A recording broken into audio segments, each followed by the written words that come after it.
వంకర టింకర్లగా నడిచేటటువంటి అలవాటు దేనికుందో దానికి భుజంగం అని పేరు. పాముకి నిలువుగా వెళ్ళడం ఎప్పుడూ రాదు. పాము ఎప్పుడు ఇలా వంకర టింకరగానే వెడుతుంది. వంకర టింకరగా వెళ్లే అలవాటు తనంత తాను ఉండిపోయింది ఏదో తెలుసా అండి? ఇంద్రియములతో కూడిన మనసు.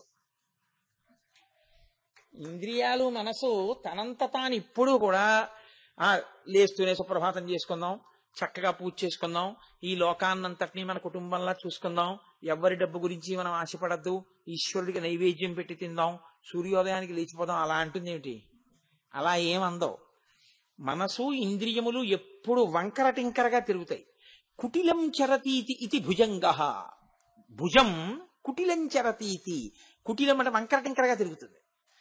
ఈ వంకర టింకర తిరుగుడంతా దేనివల్ల అలవాటైందంటే ఈ ఇంద్రియములతో సుఖములను అనుభవించడానికి అలవాటు పడి ఈ మనసు ఎప్పుడు వంకర టింకర తిరుగుడే తిరుగుతుంది తప్ప తిన్ననైనటువంటి నడక దీనికి రాదు. ఇలా తిన్ననైన నడక రానటువంటి మనసుని ఈశ్వరుడి దగ్గర పెట్టేస్తే ఆయన దాన్ని భూషణ మెడలో వేసుకుంటాడు.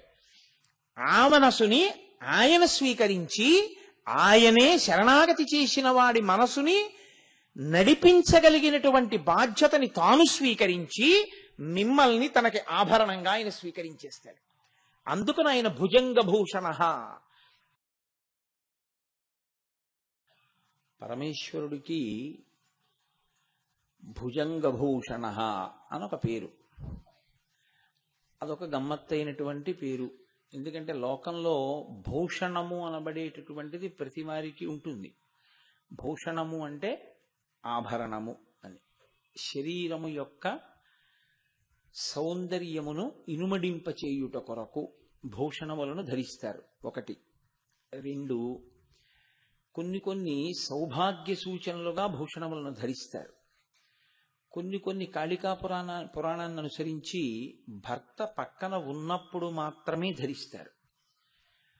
4, అసలు కొన్ని ఆభరణములు లేకుండా వైదిక కర్మాచరణం చెయ్యడం కుదరదు. ఉంగరం ఉందనుకోండి, ఉంగరం లేకుండా ఆచమనం చేయకూడదు. అలా ఆచమనం చేస్తే నెత్తురు చేతిలో పోసుకుని ఆచమనం చేసినట్లు అవుతుంది. కాబట్టి కనీసం దర్భముడి వేసుకోవాలి, వేలికి వేసుకుని ఆచమనం చెయ్యాలి. అందుకని కొన్ని ఆభరణములు తప్పవు, అవి ధరించి తీరాలి ప్రతివారు. మంగళసూత్రం ఇవన్నీ తప్పకుండా ఉంటాయి. ఉండకుండా ఉండడం అనేటటువంటిది వాటికి ఐశ్వర్యంతో ఇంకొక రకమైనటువంటి స్థితితోటి సంబంధం ఏమి ఉండదు. కాబట్టి అన్ని భూషణములు ఒకలాంటివి అని చెప్పడానికి కుదరదు. కానీ ప్రపంచంలో పావుని ఆభరణంగా వేసుకున్నవాడు మాత్రం ఎవరు ఉండడు. ఎందుచేత అంటే ఆభరణము 2 రకములుగా వస్తుంది. ఒకటి మీ అంత మీరుగా చేయించుకున్నది. 2, మీ యొక్క కీర్తి ప్రకాశం చేత కానీ లేదా మీకు బహుమానంగా కానీ వేరొకరి చేత ఇయ్యబడినది కదండి. ఇప్పుడు నాకు మెళ్ళో గొలుసు వేసుకోవాలని కోరిక పుట్టింది. అప్పుడు నేను నా స్వార్జితంతో ఒక గొలుసు వేసుకోవలసి ఉంటుంది. గండపిండేరం అలా సొంతంగా ఎవరికి వాళ్ళు వేసుకోకూడదు. గండపిండేరం ఎవరికి వేస్తారంటే, అయ్యయ్యో ఈయన శరీరం పడిపోతే ఈయన వలన ఉద్ధరింపబడవలసినటువంటి వాళ్ళు కొన్ని 100 మంది ఉన్నాం, మా బతుకులు ఏమైపోతాయి ఈయన పడిపోతే, అందుకని ఈయన కొంతకాలం ఉండాలి ఇంకాను అని కోరుకున్నవారు ఎవరైనా ఉంటే వారు గండపిండేరం వేయాలి. అంతేగాని తనకి తాను గండపిండేరం వేసుకోడు. అందుకే గండపిండేరం వేస్తే ఎవరు వెయ్యాలి అంటే నిజానికి కొడుకులు షష్ఠి పూర్తి వరకే చెయ్యాలి. గండపిండేరం శిష్యులు వేస్తారు. వేసి మా గురువు గారు చాలా కాలం ఇంకా ఉండాలి శరీరంలో అని కోరుకుంటారు. అందుకని 2 రకాలుగానే వస్తాయి భూషణములు. పరమేశ్వరుడికి సౌందర్యమును ఇనుమడింప చేసుకోవడానికి భూషణం పెట్టుకోవలసిన అవసరం లేదు. ఎందుకంటే ఆయన రాశీభూతమైనటువంటి సౌందర్యం. ఆయన సౌందర్యానికి ఒక గమ్మత్తు ఉంటుంది. ఘృత రీతి ఘనీభూతం సచ్చిదానంద విగ్రహం అంటారు. అంటే గడ్డ కట్టిన నెయ్యి, పేరుకున్న నెయ్యి ఎలా ఉంటుందో అలా ఉంటాడు ఆయన అని. పేరుకున్న నెయ్యిలా ఉన్నాడు అనడం వెనక ఉన్న మర్మమేమి అంటే, పేరుకున్న నీతికి ఒక లక్షణం ఉంటుంది, కరిగిపోవడం కదండి. ఆయన కరిగిపోయారండి నా మాటలు విని అంటాం. ఆయన కరిగిపోయారండి అంటే అసలు ఆయన ఇక కనపడడానికి ఏం లేదు, అలా అయిపోయాడని. ఆయనకి కరిగిపోయే లక్షణం ఉంది. ఆ కరిగిపోయే లక్షణం అన్నది లేదనుకోండి, అసలు వీరు ఈశ్వరుణ్ణి పట్టుకోవడం అవసరం కదండి. కరిగిపోవడం అంటే శరీరము తరిగిపోతుందని కాదు దాని ఉద్దేశం. ఆయన మనసు వెన్నపూసలా ఉంటుందని. ఆర్తితో పిలిస్తే పలకకుండా ఉండలేనివాడు అని. కాబట్టి ఘృతరీతి ఘనీభూతం అన్న మాటకు అర్థం ఏమిటంటే, ఎవరైనా ఆర్తితో పిలిస్తే ఇంకా ఎంత పారవశ్యాన్నో పొంది దిగొచ్చేస్తాడు. ఆ దిగి రావడం కూడా ఎలా ఉంటుందో తెలుసా అండి? ఇంకా తాను అంత దిగి రావలసిన అవసరం ఏం లేదు, అంత దిగొచ్చేస్తాడు. అదేమిటంటే బొత్తిగా మీరే ఎందుకండి ఆ పని చేయడం అంటారు చూడండి. మీరు చేయడం ఎందుకు, ఎవరికి చెప్తే చేయరు, అది మీరే చేశారా వెళ్ళి అంటారు. నా మిత్రుడి మీద నాకు చాలా విశేషమైన ప్రేమ ఉందనుకోండి, నేను 50 రూపాయలు ఇచ్చి ఏమయ్యా ఓ 2 డ్రమ్ములు నీళ్లు తోడిపెట్టు అని ఎవరినైనా అనొచ్చు. ఓ 50 రూపాయలు ఇవ్వగలిగిన శక్తి నాకుంది. కానీ నా మిత్రుడి మీద నాకున్న ప్రేమ ఎటువంటిదంటే, నేనే వెళ్ళి 2 డ్రమ్ములు నీళ్లు తోడిపెట్టాను. ఇప్పుడు నేను 2 డ్రమ్ములు నీళ్లు తోడి నా ఒళ్ళు చెమట పట్టేసి ఉంటే ఇంకొక 2 బకెట్లు నేను తోడుతూ ఉండగా ఆఖరణ ఎవరో నన్ను బాగా ఎరుగున్నవారు వచ్చి, అయ్యో అదేంటండి మీరే తోడేయడం ఎందుకు, ఎవరికి చెప్తే తోడం అంటారంటే ఏంటి? అది నువ్వు చేయవలసిన అవసరం ఉందా? నువ్వే చేయవలసిన అవసరం ఎందుకు వచ్చిందంటే అంత ప్రేమ, అంతకి దిగిపోతాడు ఆయన. ఆయన సంకల్పమాత్రం చేత చెయ్యగలడు కాదు, సంకల్పమాత్రం చేత చెయ్యడం మానేసి తాను అలా చేస్తే భక్తుడి పట్ల తన ఔదార్యమునకు అర్థం లేకుండా పోతుందని తానే దిగొచ్చి చేస్తుంటాడు. అవి చాలా గమ్మత్తుగా ఉంటాయి. అలాంటి విశేషాలని మీరు ఆ కోణంలో చూడవలసి ఉంటుంది తప్ప, అదేమిటంటే అలా చేస్తే కానీ శివుడు చేయలేడా అండి అని అనకూడదు. మీకు నేను ఒక ఉదాహరణ చెప్పాలి అంటే దానికి బాగా సరిపోయేటటువంటి వాడు మహానుభావుడు నందనార్. నందనార్ చిదంబరం వెళ్ళాలి అనుకున్నాడు. ఆయన అనుకుని యజమానిని అడిగాడు, నేను చిదంబరం వెళదాం అనుకుంటున్నాను నటరాజస్వామి దర్శనానికని. అంటే ఆయన అన్నాడు, వీడికి ఏం పిచ్చే వెర్రా, వీడి చిదంబరం ఎందుకు అనుకున్నాడు ఆయన. ఈయన భక్తి ఆయనకి ఏం తెలుస్తుంది, భక్తి తెలియబడేది కాదు, అర్థం అవ్వాలంతే. కాబట్టి ఆయన అన్నాడు, అలాగే దానికి ఉంది వెళ్ళు. అంతవరకే వినపడింది నందనార్కి.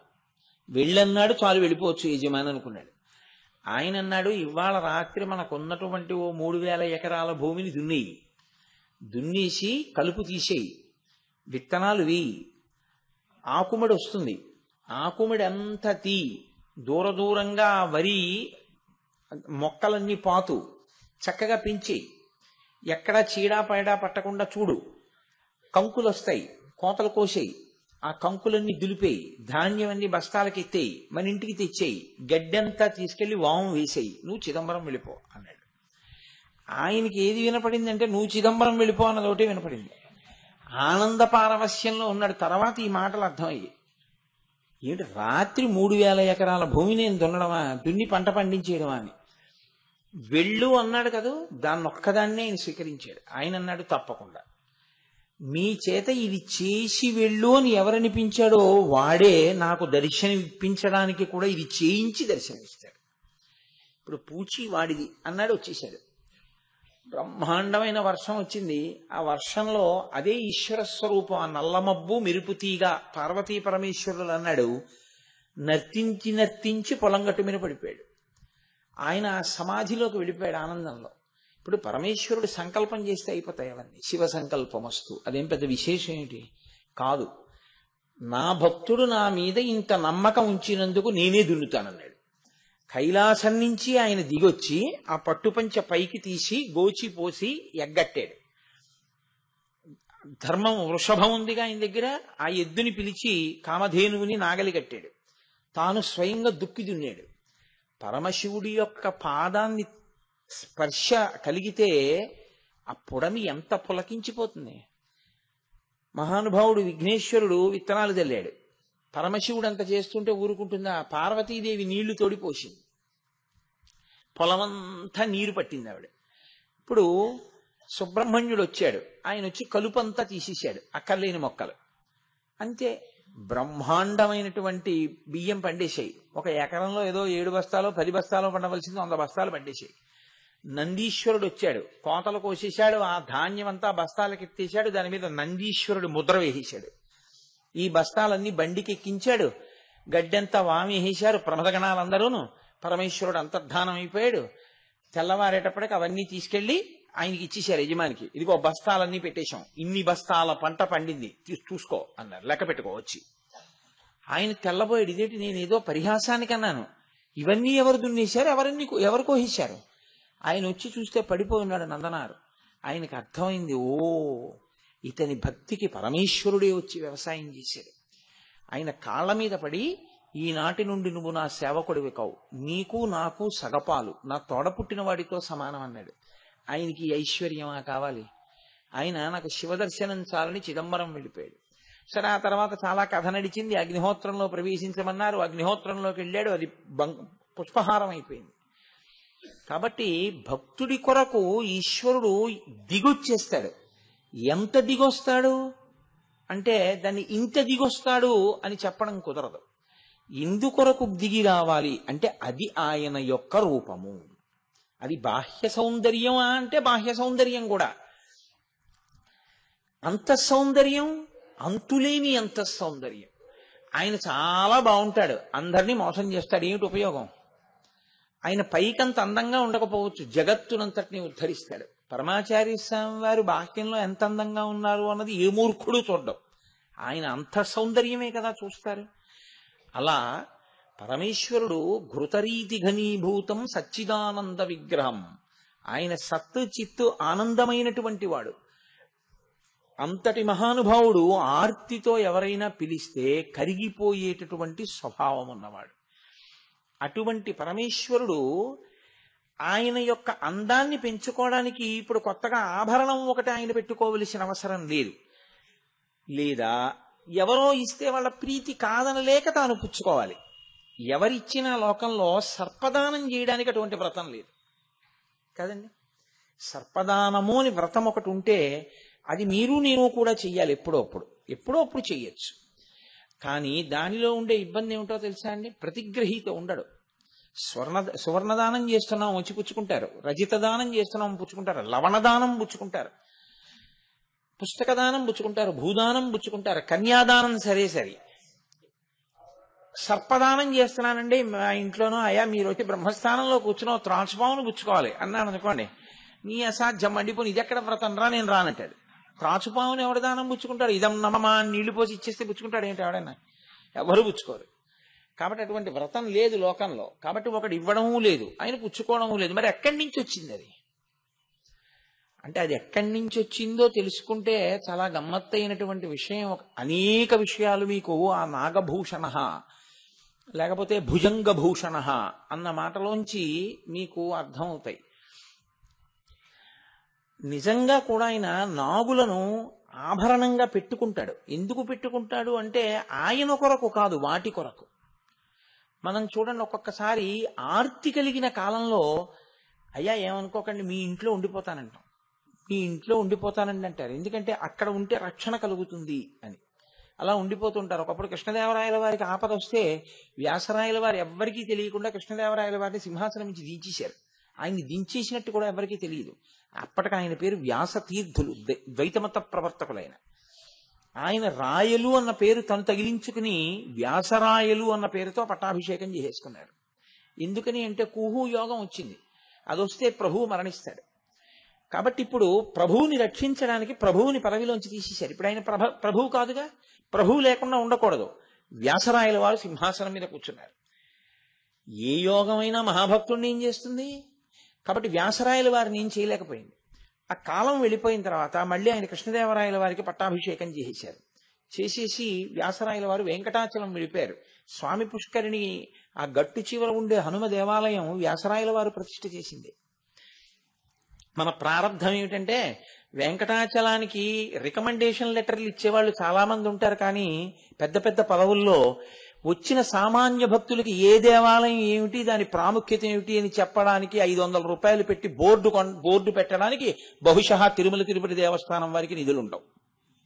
మిగిలిన అక్కర్లేని వాటి అన్నింటికీ నిధులుంటాయి, రికమెండేషన్ లెటర్లు ఇవ్వడానికి చాలా మంది ఉంటారు. అది ప్రారబ్ధ కర్మ ఇవాళ భక్తులకి.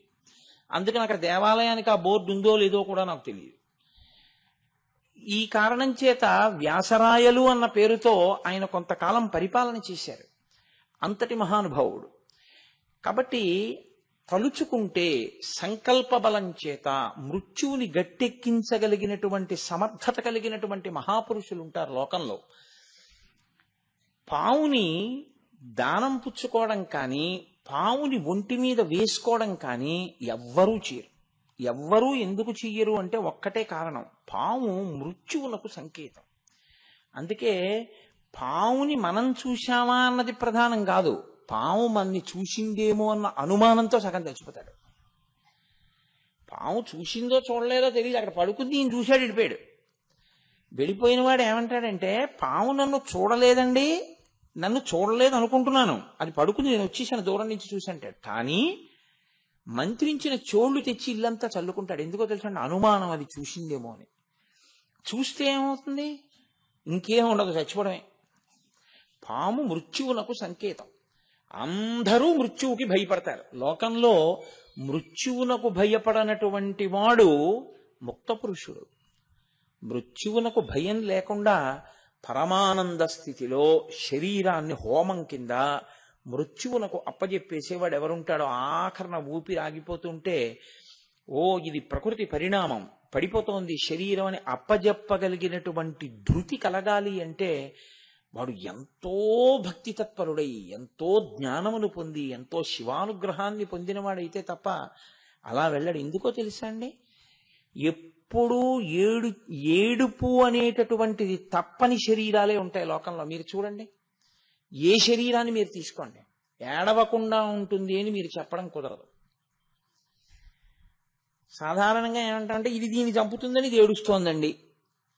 అసలు అరణ్యంలో ఇది ఎక్కువగా ఉంటుంది, ఒకదాన్ని ఒకటి చంపేయడం అన్నది. అరణ్యంలో ఎప్పుడూ చంపబడనిది అంటూ ఉంటే సింహం ఒకటి, దాన్ని ఇంకో జంతువు చంపదు. అలాగని సింహం ఏడవదని మీరు అనుకుంటున్నారా?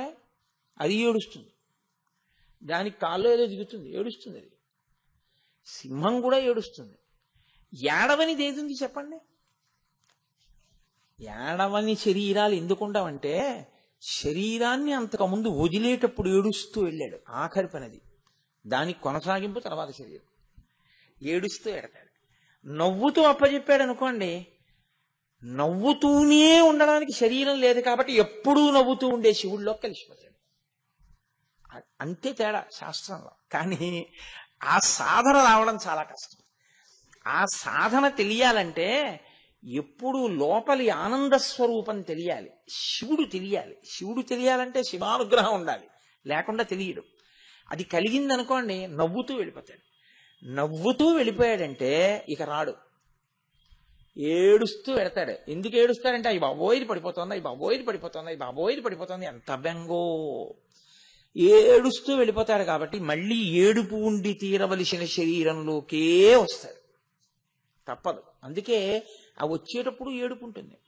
ఎంత టెన్షన్ అండి. భార్య ఆ ప్రసూతి గదిలో ఉంటే బయట భర్త గారు ఎన్ని మొక్కులు మొక్కుకుంటూ తిరుగుతుంటాడు. ఆవిడ వంశోద్ధారకుడో పిల్లో బయటికి రావద్దు. ఆవిడ మృత్యువు యొక్క ద్వారము దగ్గర నిలబడి వెనక్కి వస్తుంది తల్లి. ఎంత మహాత్యాగం చేస్తే ఈ శరీరాలు నిలబడ్డాయి.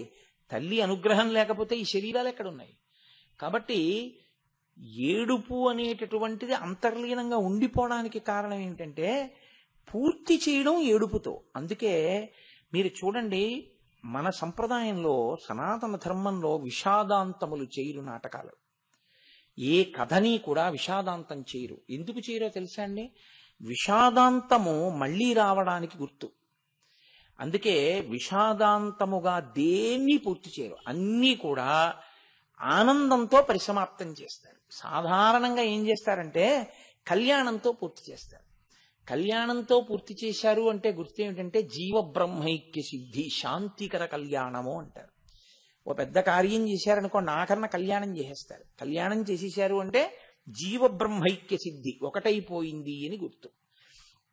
అసలు పెద్ద సాధన ఎక్కడ అంటే ఇది నేను కాదని నిజాన్ని పట్టుకోవడం వల్ల సంతోషంగా వెళ్ళిపోగలగాలి. కానీ ఏ భయం లేనివాడైనా ఉంటాడేమో కానీ మృత్యు భయం లేనివాడు లోకంలో ఉండడు.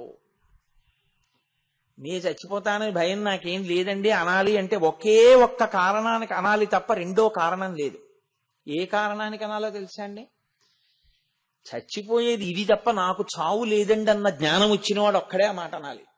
నేను ఇది కాదండి, నేను లోపల ఉన్నవాణ్ణి, నాకు చావేమిటి, నేను ఇందులోంచి బయటికి వస్తాను తప్ప ఇంట్లోంచి బయటికి వచ్చినట్టు నేను చచ్చిపోవడం ఏమిటి, నేను చచ్చిపోవడం ఏమి ఉండదు, ఇది చచ్చిపోతుంది అంతే. నేను ఎప్పుడూ ఉంటాను, ఏడవడానికి నాకు ఏమిటి భయం, ఎందుకు ఏడవడం, నేనేం ఏడవలసిన అవసరం నాకేం లేదు, నేను ఎప్పుడూ ఉంటాను, నేను ఉండకపోవడం ఏమిటా అన్నవాడు ఎవడుంటాడో వాడికి ఏడుపేం రాదు, వాడు అలాగే ఉంటాడు సంతోషంగా. ఇది పడిపోతుంటే అవును తెలుసు కదా, ఇంట్లోంచి బయటకు వచ్చాను, సినిమా హాల్లోంచి బయటకు వచ్చాను, సభలోంచి బయటకు వచ్చాను, గుళ్ళోంచి బయటకు వచ్చాను, ఇందులోంచి బయటకు ఎడతానని తెలుసు ఇప్పుడు బయటకు ఎడుతున్నాను, ఈశ్వరుడు ఆజ్ఞ అయింది వెళ్తున్నాను, అంత మాత్రం చేత నేను లేకుండా ఏం పోను. ఇంట్లోంచి బయటకు వస్తే నేను లేకుండా పోయానా, సభలోంచి బయటకు వెడితే నేను లేకుండా పోయానా, ఇందులోంచి బయటకు వెళ్ళినా నేను లేకుండా పోనన్నవాడు ఇంట్లోంచి బయటకు వచ్చినప్పుడు ఎంత నవ్వుతూ వస్తాడో ఇందులోంచి బయటకు వెళ్ళినప్పుడు అంత నవ్వుతూ పెడతాడు. అంత నవ్వుతూ వెళ్ళాడు కాబట్టి వాడికి ఏడవడానికి శరీరం పుచ్చుకోకూడదు, కాబట్టి వాడికి రాడు. అదే శివానుగ్రహం. కాబట్టి ప్రపంచమంతటినీ ఆవహించినది ఏదుందో అది మృత్యు భయం. నాకు డబ్బు లేదన్న భయం లేదు, పిల్లలు వృద్ధిలోకి రాలేదన్న భయం లేదు, ఆరోగ్యం లేదన్న భయం లేదు, తిన్నది జీర్ణం కాదన్న భయం లేదు, మృత్యు వచ్చేస్తుందేమో అని భయం. ఎవరినన్నా చూడండి, ఏ కష్టం లేకపోయినా దేనికి ఏడుస్తాడంటే అయ్యి బాబోయ్ చచ్చిపోతానేమోనండి. అందుకే కొంతమంది భయం ఎక్కడి వరకు ఉంటుందో తెలుసా అండి, ఆయనకి 70 ఏళ్ళని చెప్పడానికి భయపడతాడు కొంతమంది. నాకు 70 అంటే అబ్బో పెద్దవారు మీరన్నాం అనుకోండి, అవును ఏమైంది నాకు పెద్దరికం వచ్చిందండో, 70 వచ్చింది పెద్దవాడి అయిపోయాను అంటే ఇంకా పడిపోయే సమయం కూడా వచ్చేసింది అంటున్నాడు వీడేమో అని వాడు వయసు చెప్పడానికి భయపడుతుంటారు. ఎంత అజ్ఞానం అది. అలా వయసు చెప్తే పడిపోతావా, వయసు చెప్తే పడిపోయే మాట అయితే వయసు చెప్పనంత మాత్రం ఉండిపోయారు ఆ లోకంలో అందరూ. పడిపోయిన తర్వాత ఎలాగో పడిపోతుంది, నీ డేట్ ఆఫ్ బర్త్ కి కుడి చేతి పక్క డేట్ ఆఫ్ డెత్, పడిపోయేది ఎలాగో పడిపోతుంది అన్నవాడికి భయం ఏముంది, వీడంటే పడిపోతుందా అనకపోతే ఉండిపోతుందా, ఏమీ లేదని ధైర్యంగా ఉంటాడు. కాబట్టి అందరిది మృత్యు భయం, ఆయనకు అసలు ఆ భయ శబ్దం లేదు. భయ శబ్దం ఎందుకు లేదో తెలుసా అండి, ఆయనే ఆత్మ, అదే మీరు కూడా, అదే నేను కూడా. కానీ భయం ఎందుకు వచ్చిందంటే జీవుడన్న భావన చేత వస్తోంది. ఈ మాయ ఆయన ఎత్తాలి, ఎత్తి కాదు నువ్వు శివుడవే అని ఆయన మనకు అనుభవంలోకి తేవాలి. అది ఆయన అనుగ్రహం. ఆయన అనుగ్రహించాడా అంతే, వస్తుంది ఆ ధైర్యం. కాబట్టి ఆయన మృత్యుంజయ, ఇది చెప్పడానికి ఆయన పావుల్ని ధరిస్తాడు, ఆయనకి అది భూషణం. మనకో మనం చూడడం కాదు, అది చూసిందేమో అన్న భయంతోనే సగం చచ్చిపోతాం మనం. అది తేడా కాదు. నిజంగా కూడా లోకంలో పావులకి ఒక పెద్ద ఉపద్రవం వచ్చింది. వాటికి వచ్చిన ఉపద్రవం ఏమిటో తెలుసా అండి, వాటికి ఒక శరీర స్థాయిలో అంటే ఏదో స్థూలంగా ఒక ఉపాధి స్థాయిలో వచ్చిన ఉపద్రవం కాదు, మొత్తం పావులే చచ్చిపోవలసిన విషయం ఒకటి వచ్చింది. అందులో కొన్ని పావులు మాత్రమే బతుకుతాయి, మళ్ళీ కొన్ని పావులు బతకడానికి వీలు లేదు. ఎందుకు వీలు లేదు అంటే తల్లి శాపమే ఉంది వాటికి. వినతా కద్రువ ఆ తోకకి చుట్టుకోవడం మహాభారతం మొట్టమొదటే ప్రారంభం, ఆది పర్వంలోనే. అక్కడ తల్లి శాపం చేత పడిపోతామేమో అని భయం ఉంది కొన్నింటికి. అందుకని కాదు వాసుకి మొదలైన వాళ్ళు తల్లి మాట వినని వాళ్ళు. అందుకని వాళ్ళకి మేము చచ్చిపోతామన్న భయం ఉంది. చచ్చిపోతామన్న భయం ఉండడం వల్ల వాళ్ళు ఏం చేశారంటే బ్రహ్మగారి దగ్గరికి వెళ్ళి అడిగారు, ఎలా తీరుతుంది మాకు ఈ భయం అని. మీ చెల్లెలు జరత్కారుని తీసుకెళ్లి జరత్కారుకిచ్చి వివాహం చేయండి అన్నారు. అప్పుడు సరే వాళ్ళిద్దరికీ వివాహం చేయడం వల్ల ఆ జరత్కారు రక్షించాడు, జనమేజయ సర్పయాగంలోకి వచ్చి వీళ్ళని కాపాడాడు. కానీ వీళ్ళకి మృత్యు భయం పోలేదు. ఎందుకు పోలేదో తెలుసా అండి, జనమేజయ సర్పయాగంలో అయితే బతికారేమో కానీ ఈ పావుల్ని ఆహారంగా లక్షణం పెట్టుకున్నవాడు ఒక ఆయన ఉండిపోయాడు. ఆయనే గరుత్మంతుడు. ఆయన పని ఏమిటి అంటే పావుల్ని తినడమే పనిగా ఉంటాడు ఆయన. అంటే దాని అంతరార్థం వేరనుకోండి, బాహ్యంలో ఆయన పావుల్ని తింటాడు. కాబట్టి ఎంత పెద్ద పాము కనపడితే ఆయనకు అంత సంతోషం. వాసుకి చాలా పెద్ద పాము. ఎంత పెద్ద పాము అంటే ఆయననే చుట్టారు మందర పర్వతానికి, చుట్టి క్షీరసాగర మథనం చేశారు. ఈ వాసుకి ఒకానొకప్పుడు ఒక అరణ్యంలో తిరుగుతున్నాడు. గరుత్మంతుడు చూశాడు, చూసి ఇవాళ మంచి ఆహారం దొరికిందిరా అని ఆయన ఈ వాసుకుని తరిమాడు. తరిమి వాసుకుని తన రెక్కలతో కొట్టి తన వాడి ముక్కుతో గాడ వేసి కాలికున్న గోళ్లతో పొడిచి హింసించి చంపే ప్రయత్నం చేశాడు. వాసుకి కూడా శక్తివంతుడు. ఆయన ఒక గుహలో దూరాడు. ఒక గుహలో దూరి శరీరాన్ని లోపలికి పెట్టి పడగనొకదాన్ని పైకి పెట్టి పడగ మీద మణుల యొక్క కాంతులన్నింటినీ కూడా పైకి వెదజల్లాడు. అంత కాంతి పడితే కళ్ళు సరిగ్గా కనపడవు. గరుత్మంతుడికి ఉన్న గొప్ప శక్తి ఏమిటంటే చూడగలగడమే. వైనతేయులు 7వ అంతరంలోంచి చూస్తారు. వాళ్ళు ఎంత దూరం నుంచి అయినా చూస్తారు. అది వాళ్ళకే ఉన్న శక్తి. రామాయణంలో కిష్కింధకాండలో చెప్తారు. కాబట్టి ఇప్పుడు ఆయనకి చూడగలిగిన శక్తిని తగ్గించడానికి ఆయన మణుల కాంతిని వెదజల్లి పక్షి కొంచెం దూరంగా ఎప్పుడు వెళ్ళిపోతుందంటే అగ్నిహోత్రాన్ని చూస్తే వెళ్ళిపోతుంది పక్షి. చెట్టు కింద మంటలు ఉన్నాయనుకోండి, పక్షులు లేచి వెళ్ళిపోతాయి. అందుకని నోట్లోంచి విషాగ్నిని వెదజల్లాడు.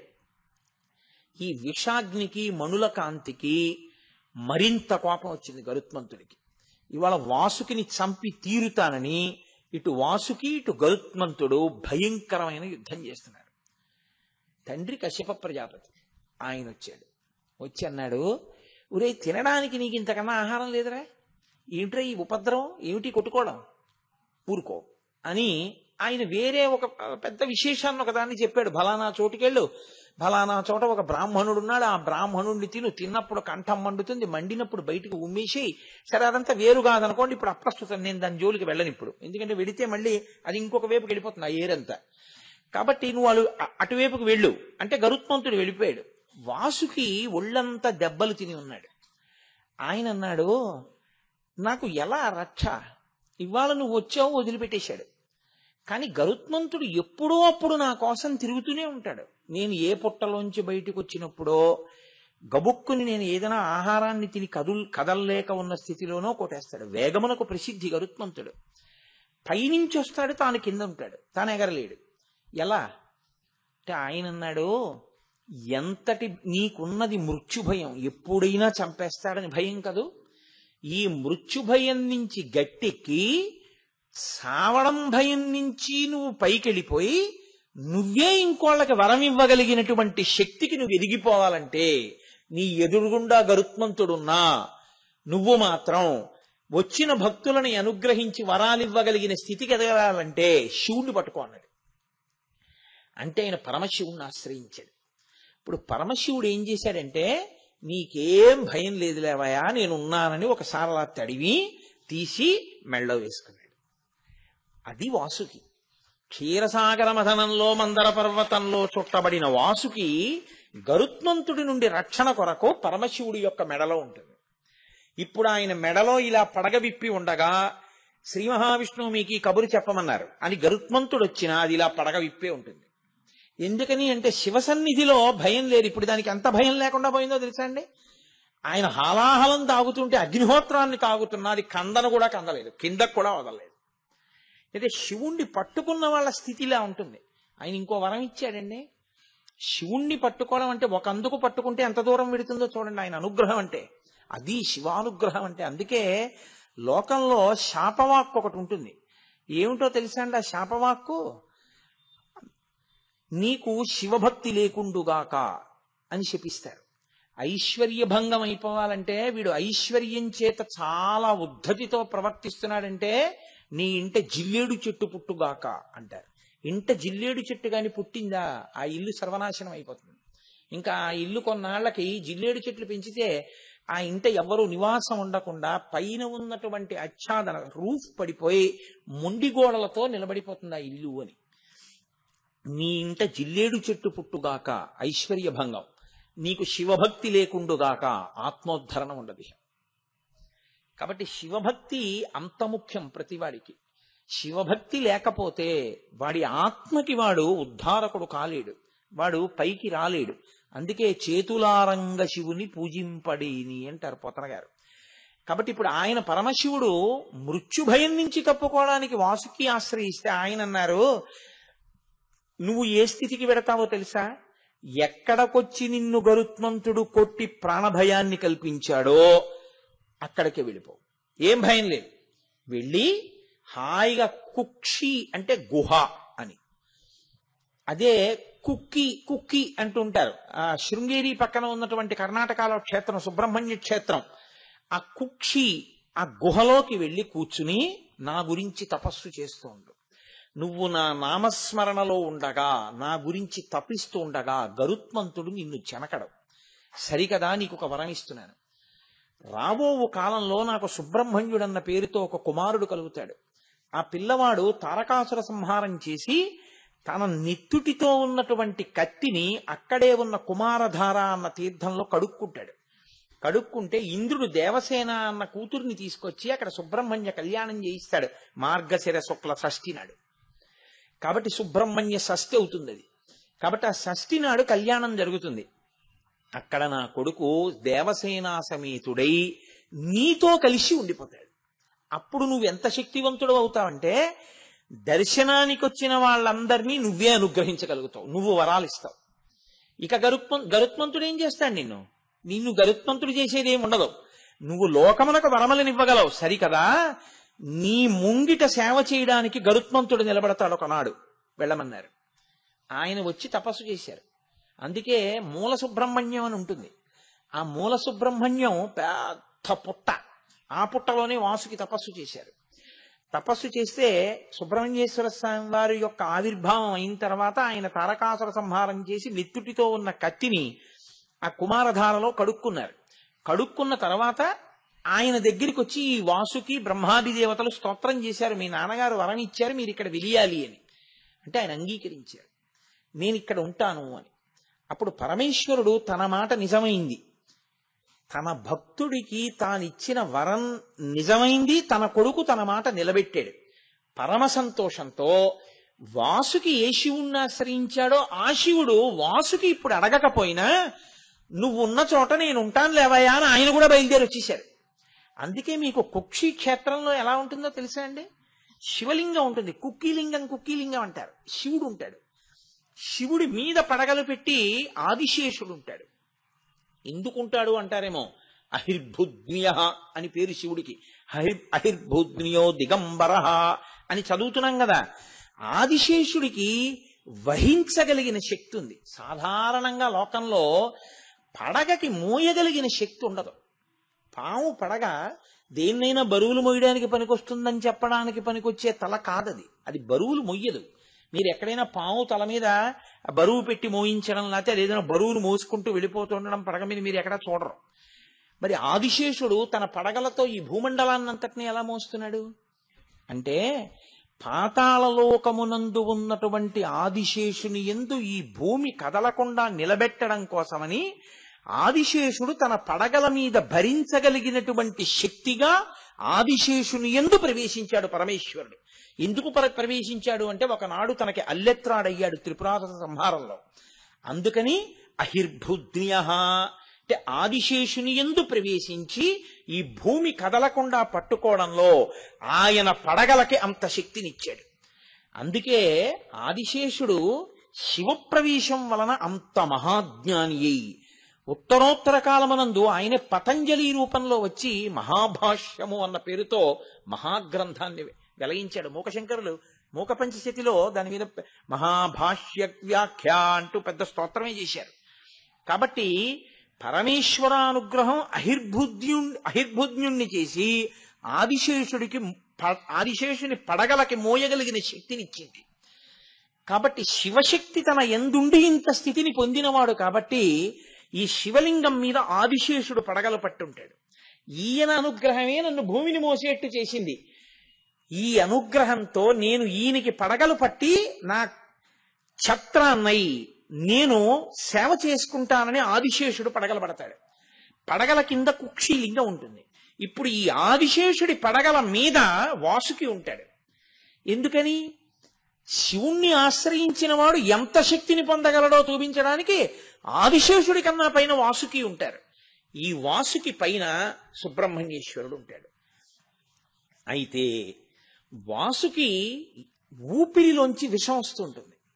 ఎప్పుడు విషం వస్తుంది కాబట్టి మీరు లోపలికి వెళ్ళడం కుదరదు.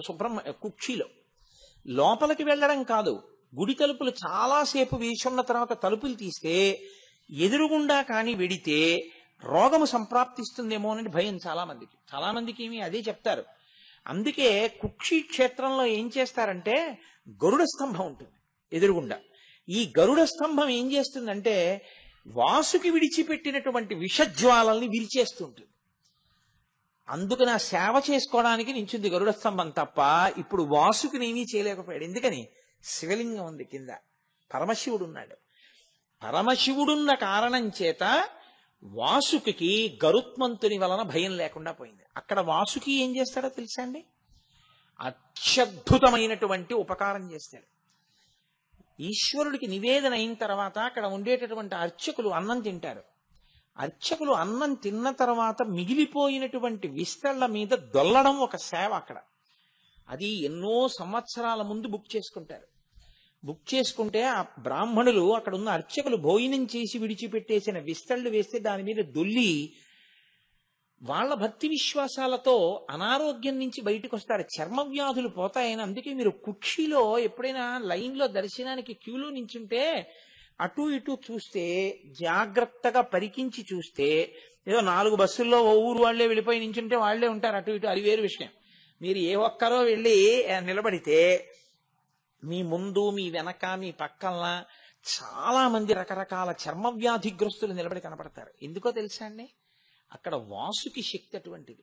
ఆయన సుబ్రహ్మణ్యుడు కలిసి ఆ కుమారధార యందు స్నానం చేస్తే చర్మ వ్యాధులు పోగొడతారు. అందుకే అక్కడికి వెళ్ళి స్నానం చేస్తుంటారు. అక్కడికి వెళ్ళి ఆ విస్తరాకులు మీరు దొల్లుతారు. అక్కడ సుబ్రహ్మణ్యేశ్వర స్వామి వారి అనుగ్రహం అండి. ఎదర వస్తోందిగా మార్గశీర్ష శుక్ల షష్ఠి. ఆ మహానుభావుడు కనపడి చెప్పాడు. దేవాలయాన్ని నిర్వహించేటటువంటి వ్యక్తులకి, ప్రధానుడికి కల్లో కనపడి చెప్పాడు, మీరు నాకు నైవేద్యం పెట్టడానికి ఎప్పుడూ లోటు రాకుండా అక్షయ పాత్రని పంపిస్తున్నాను. ఆయన గుడి పక్కనే వెడుతుంటుంది ఒక తీర్థం. తీర్థము అన్నదానికి అర్థం ఏమిటి నేను మీకు పూర్వం ఒకసారి చెప్పాను. అందులో స్నానం చేస్తే యజ్ఞం చేసిన ఫలితం వేస్తారు. దానికి తీర్థం అని పేరు. కాబట్టి అక్కడే వెడుతుంది. ఆ తీర్థంలో ఉన్నాయి అక్షయ పాత్ర. నాకు సేవ చేసినప్పుడు దర్పణం చూపిస్తారు, దర్పణం దర్శయామి అని. ఆ అద్దం అక్కడ ఉన్నాయి. గుడి పక్కన కొట్టుకొచ్చి వరదలో వెళ్ళి తెచ్చుకోమన్నారు. ఆయనకి నిన్న రాత్రికి అలొచ్చింది. ఆయన ఇవాళ పొద్దున్న స్నానం చేసి గుడి దగ్గరికి వచ్చి చూశాడు, ఇంత వరదలో నిలబడతాయా అని. ఖచ్చితంగా దేవాలయం పక్కనే ఉన్నటువంటి తీర్థం వరద కింద వెళ్ళిపోతుంటే ఆ వరదలో కొట్టుకుపోకుండా అక్కడే నిలబడి కనపడ్డాయి. నీటి మీద తేలుతూ ఒక దర్పణం, ఒక అక్షయ పాత్ర ఇప్పటికీ ఉన్నాయి కుక్షి సుబ్రహ్మణ్య క్షేత్రంలో. చిత్రం ఏమిటో తెలుసా అండి? అన్నం వండి ఈశ్వరుడికి నైవేద్యం పెట్టే ముందు అక్షయ పాత్రకి నైవేద్యం పెట్టి తీసుకెళ్లి నైవేద్యం పెడతారు. దాన్ని యథార్థంగా అవి ప్రవాహంలో వచ్చాయి కుక్షి తీర్థంలో. కాబట్టి అందుకే వాసుకి ఎక్కడ తపస్సు చేశాడో ఆ మూల సుబ్రహ్మణ్యాన్ని దర్శనం చేయకుండా సుబ్రహ్మణ్యుడు వెలిసినటువంటి సుబ్రహ్మణ్యాన్ని ఒక్కదాన్ని చూసి వచ్చేస్తే కుక్షి సుబ్రహ్మణ్యం వెళ్ళిన ఫలితం మీ ఖాతాలో వేయనన్నాడు ఈశ్వరుడు. మీరు ఎక్కడ వాసుకి తపస్సు చేశాడో అక్కడికి వెళ్ళాలి. అందుకే మూల సుబ్రహ్మణ్యం అని గుళ్ళోకి వెళ్ళి తలుపులోంచి బయటకు వెడితే, సరే మనందరం చాలా మంది వెళ్ళాం కలిసి, వేరే విషయం అనుకోండి. ఆ తలుపులోంచి వెడితే అక్కడ మూల సుబ్రహ్మణ్యం ఉంటాడు. తెలియని వాళ్ళ కోసం చెప్తున్న మాట నేను. కాబట్టి ఆ మూల సుబ్రహ్మణ్యాన్ని దర్శనం చేసుకుని వస్తారు. అంత గొప్ప స్థితిని వాసుకి పొందాడు అంటే దేనివల్ల పొందాడు? కేవలం శివానుగ్రహం. అందువల్ల ఆయన నాగభూషణుడయ్యాడు. అంటే నన్ను పట్టుకున్న వాళ్ళు ఎవరుంటారో వాళ్ళకి మృత్యుభయం తీరిపోవడం కాదు, అనుగ్రహించగలిగిన శక్తి పొందుతారు. నాలా ఇంత స్థితిని ఇవ్వగలను. ఇది చెప్పడానికి ఆయన భుజంగభూషణో భర్గో గిరిధన్వీ గిరిప్రియ, ఆయన భుజంగభూషణుడయ్యాడు. కాదు పూర్వం మణినాగము అని ఒక నాగం, చాలా పెద్ద పాము. ఆ పాముకి ఒక లక్షణం ఉండేది. అది నమ్మింది శివుణ్ణి. దానికి ఇదే భయం, గరుత్మంతుడు కొట్టుకుపోతాడని. ఎందుకంటే మనం చూడండి, మంచి పచ్చడి వంకాయలు వచ్చాయి మార్కెట్లోకి, చాలా పెద్ద పెద్ద ఆకుపచ్చ వంకాయ, ఒక్క కన్నం లేదు అన్నారనుకోండి, ఓ ఎన్నాళ్ళైందో పచ్చిపోయి తెచ్చేయండి 4 కిలోలు, పెరుగు పచ్చడికి వాటికి ఉంటాయి, ఫ్రిడ్జ్ లో పడేద్దాం అని అందరూ వెళ్ళిపోయి ఆ కొట్టు మీదే పడిపోతారు. అలా బాగా అలాంటి పాములంటే అవి ఎక్కడున్నాయో అని ఆలోచించి మరీ పెడతాడు గరుత్మంతుడు. అందుకని ఆ మణినాగం ఏం చేసేదంటే బయటికి వస్తూ ఉంటే పుట్టలోంచి శివ శివ శివ శివ శివ శివ శివ శివ అంటూ వచ్చేది. అది శివనామం చెప్తూ తిరిగి శివనామం చెప్తూ ఆహారం తీసుకుని శివనామం చెప్తూ పుట్టలోకి వెళ్ళిపోయేది. అది ఒక రోజున శివనామం చెప్తూ వెళ్ళిపోతోంది. వెళ్ళిపోతుంటే చూశాడు గరుత్మంతుడు. చూసి దొరికిందిరా అని దాన్ని కొట్టబోయాడు. అది నిర్భయంగా పాకుతూ శివ శివ శివ శివ అంటూ వెళ్ళిపోతాడు. పరమేశ్వరుడు, ఆయనకి తెలియందే ఉండండి, ఆయన సర్వజ్ఞ, ఆయనకు అన్నీ తెలిసి ఎక్కడేం జరుగుతోందో. ఎప్పుడూ నా పేరు చెప్పే అలవాటు ఉన్నటువంటి మణినాగాన్ని గరుత్మంతుడు కొట్టబోతున్నాడు. ఆయన వెంటనే నందీశ్వరుణ్ణి పిలిచి అన్నాడు, వెళ్ళి రక్షించన్నాడు. నంది ఒకడు, శివుడు ఒకడు కాడు, అందుకే వాళ్ళ మధ్యలోకి వెళ్ళాం.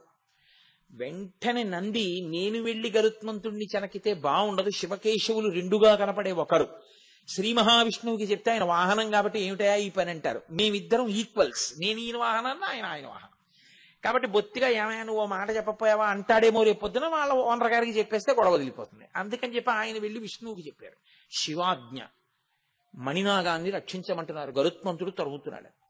ఆయన వెంటనే గరుత్మంతుడిని పిలిచి వెనక్కిరా అన్నాడు. అంటే మంచి కోపంతో తరుగుతున్నాడు కదండి, ఇది నా ఆహారం, ఆహారాన్ని దూరం చేయకూడదు అంటూ తరిమేడు. ఆహా, నేను పిలిచినా రామే, నీ శక్తి క్షీణించుగాక అన్నారు విష్ణువు. పడిపోయిన కింద గరుత్మంతుడు. మణినాగం నిర్భయంగా శివ శివ శివ శివ అంటూ వెళ్ళి దాని ఆహారం అని తీసుకుని ఆయన పక్క నుంచే వెళ్ళిపోయి పుట్టలోకి వెళ్ళిపోయింది.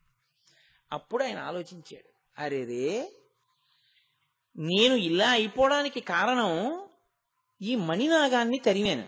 శ్రీ మహావిష్ణువు కబురు చేశారు, నేను వినలేదని అప్పుడు క్షమార్పణ చెప్పి ప్రార్థన చేశాడు. విష్ణువు శక్తినిచ్చారు. ఈయన వెళ్లి శ్రీ మహావిష్ణువు పాదాల మీద పడి, ఈశ్వరా నాకంత శిక్ష వేస్తారా అన్నాడు. అంత శిక్ష వేయడానికి కారణం నేను వేసింది కాదు, శివాజ్ఞ. అది శివశివ శివశివ అంటూ తిరుగుతుంది, నువ్వు తరమబోయావు. ఆయన వెంటనే కబురు చేశారు కాబట్టి నందీశ్వరుడు వచ్చాడు, నీ శక్తి అందుకు తీసేశారు. శివాజ్ఞ పరిపాలించవలసిందే అందరం. కాబట్టి శివశివ శివశివ శివశివ అనుకున్న మణినాగం బతికిపోయింది ఆయన అనుగ్రహంతో. ఏది సంతతము ఆయన్ని ధరించిందో అది ఆయనకి భూషణం కాదండి. భూషణం అంటే ఏంటి? ధరింపబడినది భూషణం కదా. ఇప్పుడు నేనేదో ఈ ద్రాక్షహారం వేసుకున్నాను, అప్పుడు నాకు అది భూషణం, నేను ధరించాను కాబట్టి. అది నన్ను ధరించింది. ఎలా? దానికి చైతన్యం ఉంటే ఎప్పుడూ నన్నే లోపల వహించి భరిస్తోంది అనుకోండి, అప్పుడు అది నాకు భూషణం, నేను దానికి భూషణం. అందుకే ఆ మణినాగమును గరుత్మంతుడు చెనకలేకపోయాడు. ఆయనే సామాన్యుడు కాడు. పరమేశ్వరుడు అంటే లోకంలో ఎవ్వరూ చెయ్యనంత ఉపకారం చేసినవాడు. గరుత్మంతుని చేత నిత్య భయం ఉన్నటువంటి పాములకి అభయం ఇచ్చి తన ఒంటి మీద వేసుకుని కాపాడినవాడు. అందుకనే ఆయన భుజంగభూషణుడయ్యాడు. ఇది బాహ్యంలో ఉండే. ఇలా నేను చెప్తూ వెళితే, నేను ఇప్పుడు మీకు చెప్పినవి స్కంద పురాణాంతర్గతమైనటువంటి విశేషాలను తీసుకొచ్చి మీకు ఆ మహేశ్వర ఖండంలోంచి వాటిల్లోంచి కొన్నింటిని చూపించాను. ఇలా నేను ఎన్ని తీసుకొచ్చి చూపించినా అనంతము, వాటికి ఏం అంతు ఉండదు, ఎన్నైనా చెప్తాం. ఆదిశేషుడు ఆయన కాలికి గజ్జెగా ఎందుకు అవుతాడు అని ఒక విషయం ఉంది.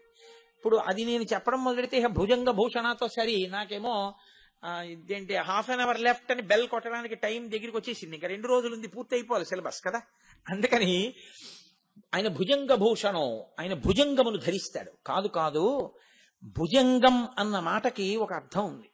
భుజంగం అంటే ఏమిటో తెలుసా అండి? పాము, పైకి అర్థం. పాముకి ఒక లక్షణం ఉంటుంది, మీరు చూడండి, ఏదైనా కదిలిందనుకోండి అంతా కదులుతుంది. ఇప్పుడు నేను లేచాను అనుకోండి, నా శరీరం అంతా కదులుతుంది. పాముకున్న లక్షణం ఏమిటో తెలుసా అండి? కనీస కదలిక లేకుండా కొంత శరీరం ఉండిపోయి కదలికతో కొంత శరీరం ఉంటుంది. ఒక పెద్ద పాము ఉందనుకోండి, 10 మీటర్ల పాము, అది చుట్టుకు పడుకుంది. ఓసారి నాకు అలా దర్శనం ఇచ్చాడు ఈశ్వరుడు. నా అదృష్టం బతికిపోయాను అనుకోండి. ఆ రోజుల్లో మీరు పరిహసించవలసిన విషయం అనుకుంటున్నారా? ఏ సామాన్యంగా బతికి బట్ట కట్టాను అనుకుంటున్నారా? నేను కటిక చీకట్లో హెడ్ లైట్ వేసుకోవడం మర్చిపోయి వెళ్ళిపోయాను స్కూటర్ మీద. తీరా దగ్గరికి వెళ్ళేటప్పటికి అలా చూస్తే ఏదో పెద్దది పడుకున్నట్టు అనిపించింది. ఆ రోజుల్లో నేను సామర్లవాడలో పనిచేసేవాడిని. ఆ పక్క పొదల్లోంచి అక్కడ నల్లత్రాసు ఉంటుంది అని చెప్పేవారు మా వాళ్ళు. అయ్యి బాబాయ్, పాము కాదు కదా అని లైట్ వేశాను. ఇక పామేది? దాని మీది నుంచి ఎక్కేయలేక వెళ్ళలేక ఏం చేస్తున్నానో తెలియని స్థితిలో కుడికాలతో బ్రేక్ దొక్కాను స్కూటర్కి. 2 కాళ్ళు స్కూటర్ మీద నిలబడి కూర్చోడానికి, కారు కాదుగా, ఎడంకాలు కిందకు వచ్చింది. అది వెంటనే చుట్టుకున్న చుట్టలో ఇలా అడ్డంగా రోడ్డుకున్నటువంటి శరీరం వెనక్కి తీసింది. పడగ ఇలా ఇలా ఇలా ఇలా వెనక్కి వచ్చి ఇలా విప్పింది. చక్కగా పాదం అక్కడే ఉంది, ఎడం పాదం. హెడ్ లైట్ కాంతిలో మెరిసిపోతోంది. ఇలా పైకెత్తి చూసింది, ఇలా కిందకి చూసింది. ఏమో ఈశ్వరుడు ఏమన్నాడో తెలియదు మరి, కొట్టకు అని ఉంటాడు శివాజ్ఞ. అది తలదించి వెళ్ళిపోయింది అట్లేదు. అది వెళ్ళిపోయింది, నేను వెళ్ళిపోయాను. కానీ నేనేం చెవుళ్ళు అవి చల్లించుకోలేదు. ఎందుకనంటే అది కొట్టేయాలి అంటే అప్పుడు నాకు ఎవ్వరూ లేరిక, నన్ను రక్షించగలిగిన వాళ్ళు చక్కగా కొట్టేయచ్చేది. కానీ అది ఎందుకో ఇలా తలెత్తి చూసింది, కిందకి చూసింది, వెళ్ళిపోయింది. బహుశः వీడు నన్ను చంపుదాం అనుకున్నవాడు కాడు, ఏదో పొరపాటునొచ్చాడు. వీడిని నేను ఎందుకు చంపాలనుకుందో ఏమో, ప్రాణభిక్ష పెట్టి వెళ్ళిపోయింది. ఈశ్వరుడు వీడేదో శివాలయ పునర్నిర్మాణంలో 30 రోజులు ఉపన్యాసాలు అవి చెప్పవలసిన అవసరాలు కొన్ని ఉన్నాయనుకున్నాడో ఏమో, ఉంచేశాడు. కాబట్టి ఆనాడు అది కరవలేదు.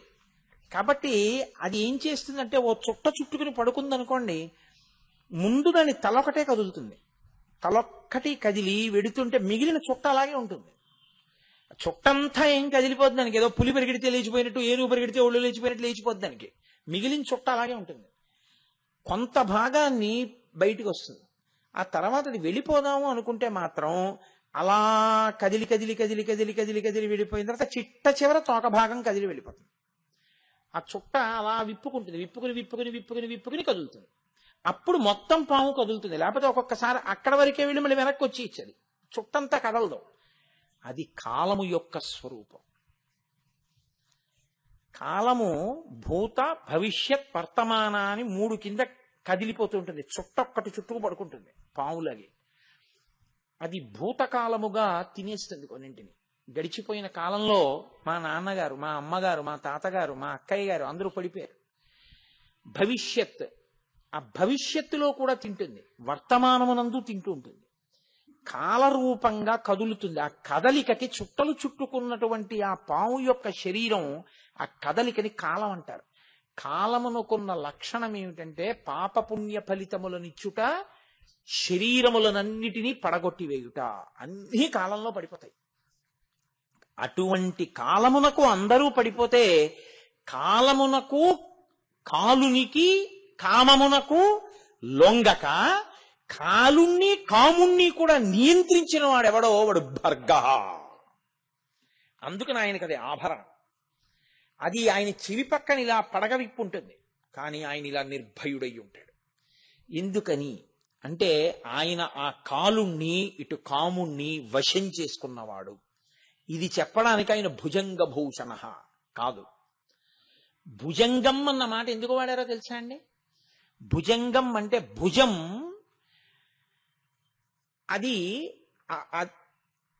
వక్రయత, ఒకలా కాకుండా ఎప్పుడూ కూడా చలతీతి ఇది భుజంగ.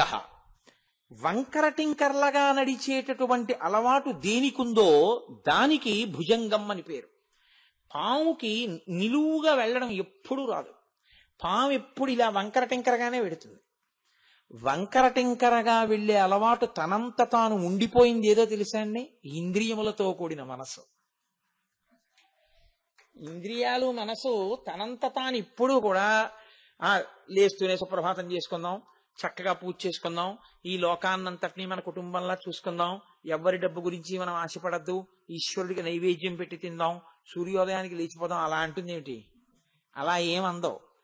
మనసు ఇంద్రియములు ఎప్పుడు వంకర టింకరగా తిరుగుతాయి. కుటిలం చరతీతి ఇది భుజంగ. భుజం కుటిలం చరతీతి. కుటిలం అంటే వంకర టింకరగా తిరుగుతుంది. ఈ వంకర టింకర తిరుగుడంతా దేనివల్ల అలవాటైందంటే, ఈ ఇంద్రియములతో సుఖములను అనుభవించడానికి అలవాటు పడి ఈ మనసు ఎప్పుడు వంకర టింకర తిరుగుడే తిరుగుతుంది తప్ప తిన్ననైనటువంటి నడక దీనికి రాదు. ఇలా తిన్ననైన నడక రానటువంటి మనసుని ఈశ్వరుడి దగ్గర పెట్టేస్తే ఆయన దాన్ని భూషణ మెడలో వేసుకుంటాడు.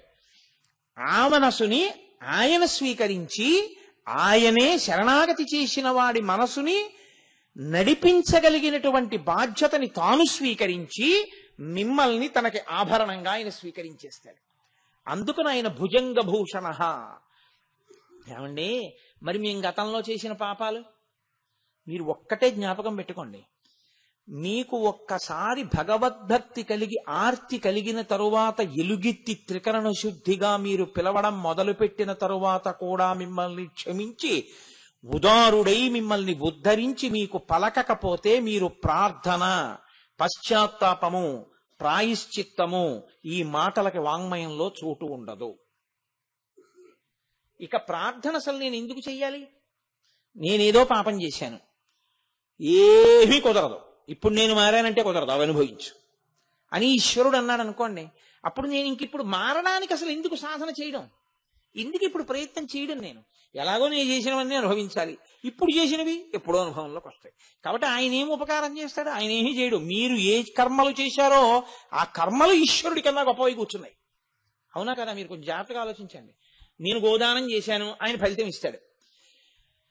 నేనేదో ఎవరినో బాధ పెట్టాను, దానికి ఫలితం ఇస్తాడు. నేను బాధ పెట్టినటువంటి పాపాన్ని తీయలేడు, నేను గోదానం చేసిన పుణ్యాన్ని ఆయన తీసేయలేడు. ఇప్పుడు కర్మ గొప్పదా, ఈశ్వరుడు గొప్పవాడా? కర్మ గొప్పది. అప్పుడు ఈశ్వరుడి స్థితి ఏమిటి? అది కాదు సనాతన ధర్మంలో. మీకొకసారి పశ్చాత్తాపం కలిగి త్రికరణ శుద్ధిగా మీరు ఈశ్వరుణ్ణి ప్రార్థిస్తే అది ఘృతరీతి ఘనీభూతం దయాళువై పాపమునకు ఇవ్వవలసిన భయంకరమైన ఫలితాన్ని బాగా తగ్గించేసి ఇచ్చేస్తాడు. అంత తగ్గించి ఇవ్వగలిగినటువంటి కృపకి, ఆ స్థితికి మహానుభావుణ్ణి ఇప్పటికైనా మారి మనం ఆయన పాదాలు పట్టుకుందాం అనుకుంటాం. పుణ్యాన్ని ఎందుకు తీసేయడం?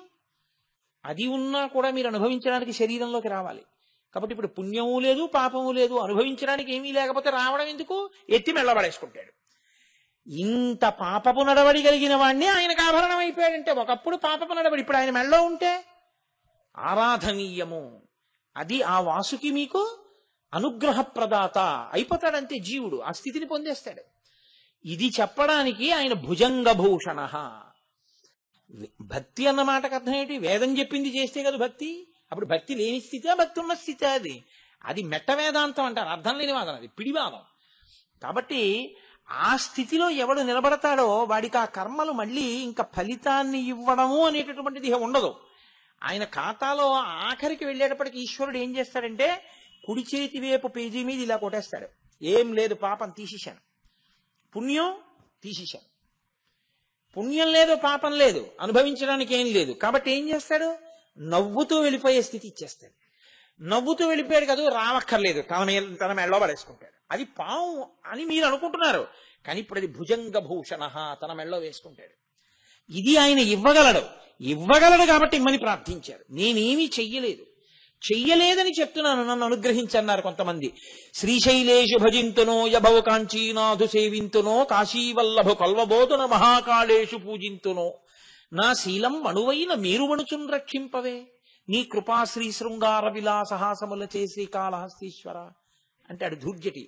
కాబట్టి భుజంగభూషణ అంటే కుటిలముగా వంకర టింకర్లగా తిరిగేటటువంటి అలవాటు ఉండిపోయినటువంటి స్థితి నుంచి ఉద్ధరించగలిగిన వాడు. అంటే మనసు కోర్కెతో వెంపర్లాడకుండా చేయగలిగినటువంటి స్థితి ఉన్నవాడు. అయితే మీరు నాతో ఒక మాట అనొచ్చు, అయితే ఏమండి భాగవత సప్తాహం చేద్దామని ఉంది, ఆ కోరిక కూడా మాకు పుట్టకూడదా? మరి అది కూడా కోరికేగా. మరి ఆ కోరిక తీర్చుకుంటే మళ్ళీ ఇంకోసారి సప్తాహం చేద్దాం అనిపిస్తే తప్పేమో. మీరు ఎప్పుడూ ఒకటి గుర్తుపెట్టుకోండి, వెంకటేశ్వర స్వామి వారి ముందు నిలబడి ఇద్దరు నమస్కారం చేశారు. ఒక ఆయన అన్నాడు, ఈశ్వర నా కొడుక్కి మంచి ఉద్యోగం వచ్చేటట్టు చూడు.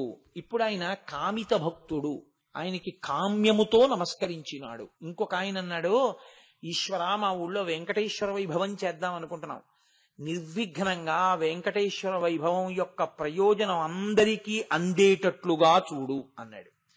ఇద్దరూ కోరికలు కోరిన వాళ్లేనా? కాదు. శాస్త్రంలో ఎవడు కేవలము ఈశ్వర భక్తిని మాత్రమే కోరాడో వాడు కోరనివాడు. ఈశ్వర భక్తి వినా ఈ లోకమునందు పనికొచ్చేవి మాత్రమే కోరినవాడి.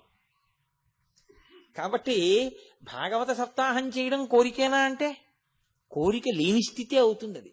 ఎందుకంటే అది ఉద్ధరణ మార్గం. మీరు ఒక్కటే గుర్తుపెట్టుకోవాలి, తాడే ఇలా తిప్పేశారు, కట్టేశారు, ఇలా తిప్పేశారు, విప్పేశారు. అప్పుడు తాటిని తిప్పారు, ఇప్పుడు తాటిని తిప్పారు. కానీ ఒకసారి తిప్పితే కట్టుకుంది, ఒకసారి తిప్పితే విప్పుకుంది. ఈశ్వరుడి ముందుకెళ్ళి నిష్కామంగా ఈశ్వర కార్యం చేయడం తాడు విప్పుకోవడం, ఈశ్వరుడు ముందుకెళ్ళి కామంతో కార్యం చేయడం, కామం అంటే కోరికతో మీరు ఒక పని చేయడం, కట్టుకోవడం, అది కట్టుకోవడమే. నాకో పుణ్యం వస్తుందండి అని చేశాను అనుకోండి, ఆ పుణ్య ఫలితాన్ని అనుభవించడానికి రావాలి. అది వద్దు, ఇది వద్దు. చేసేసి ఉమామహేశ్వర పర బ్రహ్మార్పణమస్తు, వాడు చేయించాడు, వాడికి వెళ్ళిపోయింది. నీకేముంది? ఏమీ లేదు, నాకేం అక్కర్లేదు కూడా. కాబట్టి ఇప్పుడు ఇటు లేదు అటు లేదు, 2 పేజీలు లేవు, పుస్తకం ఏంటి ఇంకా? కాబట్టి వాడు నవ్వుతూ వెళ్ళిపోతాడు. కాబట్టి చేసిన కర్మని ఈశ్వరునికి ధారపోసి బ్రతుకుట త్రికరణ శుద్ధిగా. నీకు ఫలితం ఈశ్వరుడే. ఇలా చేసిన వాడు ఎవడుంటాడో వాడిని ఈశ్వరుడే పొదివి పట్టుకుని ఉంటాడు. ఇంకంతకన్నా ఏం కావాలి నీకు? ఈశ్వరుడే కాపాడుతుంటాడు. అది అచంచల భక్తి. అటువంటి స్థితిని పొందుట కొరకు ఆ మార్గమును దిద్దగలిగిన వాడెవరో వాడికి భుజంగభూషణుడని పేరు. ఎన్ని అర్థాలు వస్తున్నాయి చూడండి. నామం ఒకటే, కానీ ఆ ఒక్క నామంతో ఎన్నిటినో ప్రతిపాదన చేస్తారు. లోకంలో అవతల వాణ్ణి పడగొట్టడానికి ఎన్నో సాధనములు ఉంటాయి. దృష్టి దగ్గర నుంచి, దృష్టి కూడా పడగొట్టడానికి సాధనం తెలుసా అండి? చూడకూడని రీతిలో అసూయతో అదే పనిగా చూస్తే అవతలి వారిలో ఉండే తేజస్సు క్షీణిస్తుంది. నేను అలా క్షీణించకుండా కొన్ని జాగ్రత్తలు తీసుకుంటూ ఉంటారు. అప్పుడు ఆ దృష్టి నుంచి ఇది విరిగిపోతుంటుంది. అలా విరగగొట్టగలిగినది ఎలా ఉంటుందో అలా అది శివం. ఈశ్వరుని యందు ఈశ్వరుని పడగొట్టడానికి మీకు ఏ సాధనములు ఉండవు లోకంలో. మీకు బాహ్యంలో ఎవరినైనా పడగొట్టడానికి ఏవైనా ఉంటాయేమో, కానీ లోకంలో ఈశ్వరుణ్ణి పడగొట్టడానికి మాత్రం ఏదీ లేదు. అందుకే సనాతన ధర్మంలో ఈశ్వరుడే చచ్చిపోవడం అనేది ఎప్పుడూ ఉండదు. భగవంతుడే భక్తుల చేతిలో చనిపోవుట, ఆ మాట అసలు ఉండదు ఆయన దగ్గర. రాక్షసుల చేతిలోనో భక్తుల చేతిలోనో ఆయనే చచ్చిపోతే ఇంకేమిటి ధర్మం ఎక్కడి నుంచి వస్తుంది? కాబట్టి ఈశ్వరుడే అచ్యుతుడై ఉంటాడు, ఆయన్ని పడగొట్టలేరు. ఏ సాధనము చేత పడరు. బాహ్యంలో అయితే ఆయన సృష్టించాడు, ఆయన మంత్రం ఆయన మీద వేస్తే అప్పుడు ఆయన మంత్రం పనిచేయకపోతే ఆయనే పని చేయనట్టు అయింది. అప్పుడు ఆయన మంత్రానికి ఆయన పడిపోడా? ఈ ఆలోచన ఒకటి వచ్చింది ఒకప్పుడు, తెలుసా అండి? అందుకే తత్వ విచారణ చెయ్యాలి మీరు ఎప్పుడు. దారుకావనంలో పరమేశ్వరుడు వెళ్ళిపోతున్నాడు, ఆయనకి నిస్సంగుడు. ఆయన అందం వాళ్ళ భార్యల్ని పాడు చేస్తుందేమో అని ఋషులు అనుకున్నారు. ఎప్పుడూ వైక్లభ్యము లేని జ్ఞానం ఉండడం అంటే చాలా కష్టం. ఋషులకు కూడా భ్రంశం అవుతుంటుంది అప్పుడప్పుడు. ఏమీ తెలియని వాళ్ళల్లా ఉండేవాళ్ళు ఎవరంటే, అమాయకుల్లా ఉండేవాళ్ళు ఎవరో వాళ్ళకే నిశ్చల భక్తి ఉంటుంది. అన్నీ తెలిసిన వాడికి అమావాస్య మరణం, ఏమీ తెలియని వాడికి ఏకాదశి మరణం అంటారు. అందుకే భాగవతంలో కూడా ఇలాంటి ఘట్టం ఉంటుంది. ఋషిపత్నులు కృష్ణుడికి అన్నం తెచ్చి పెట్టుట అని. కంసుడికి భయపడి ఋషులు తేలేదు, ఋషిపత్నులు తీసుకొచ్చి పెట్టారు. పెడితే మోక్షం పొందారు వాళ్ళు. అలాగే దారుకావనంలో పరమశివుడు వెడుతుంటే ఋషిపత్నులు ఆయన వెంట వెళ్ళారు. ఋషులకు ఆగ్రహం వచ్చింది, అదేమిటి ఈయన మా పత్నులు ఆయన వెంట వెడుతున్నారని. ఆగ్రహం వచ్చి వెంటనే పరమేశ్వరుణ్ణి నిర్జించాలని బాహ్య సాధనములు కొన్ని వేశారు ఆయన మీదకి. ఒక ఇనప శూలాన్ని వేశారు, ఆయన దాన్ని వంచిలా పట్టుకున్నాడు. అలా ఒక పులిని విడిచిపెట్టారు, దాన్ని తోలు ఒలిచి కట్టుకున్నాడు. ఆఖరణ వాళ్ళు ఏం చేశారంటే, ఆయన మంత్రములతో సృజించినవి ఆయన రూపములే కాబట్టి ఆయన్ని పడగొట్టకపోతే ఆయనే పని చేయనట్టు అవుతుంది. కాబట్టి అదే వేసేస్తామని ఒక ఆభిచారిక హోమం చేసి అందులోంచి ఒక పావుని సృష్టించి ఆయన మీదకి విడిచిపెట్టారు. ఆయన పావు దగ్గరికి వస్తుంటే దాన్ని తీసి ఇలా పట్టుకుని అలా మెళ్ళో పడేసుకున్నాడు. పడేసుకుంటే అలా కూర్చున్నది. ఎన్ని పావులు అనుకుంటున్నారు? ఒక్క పావు కథ అనుకుంటున్నారా? ఆయన మెళ్ళో ఉన్న పావులన్నీ కథలు మొదలు పెడితే పావులు ఎన్నున్నాయో అన్ని కథలవుతాయి. కాబట్టి భుజంగ భూషణ అంటే అదేం అయిపోయే నామం కాదు. అది ఆ భుజంగ భూషణ తత్వము ఎంత వెళ్ళిపోతుందో, ఎంత దూరం వెళ్ళిపోతుందో. కాబట్టి నన్ను నిర్జించగలిగినవి, నన్ను పడగొట్టగలిగినవి ఎక్కడా ఏవి ఈ లోకంలో లేవు. మీరు మీ ఉద్ధరణకి వాడుకోవాలి తప్ప నన్ను పడగొట్టడానికి పనికొచ్చేవన్నవి ఎక్కడా ఏ సాధనమునందు లేదు.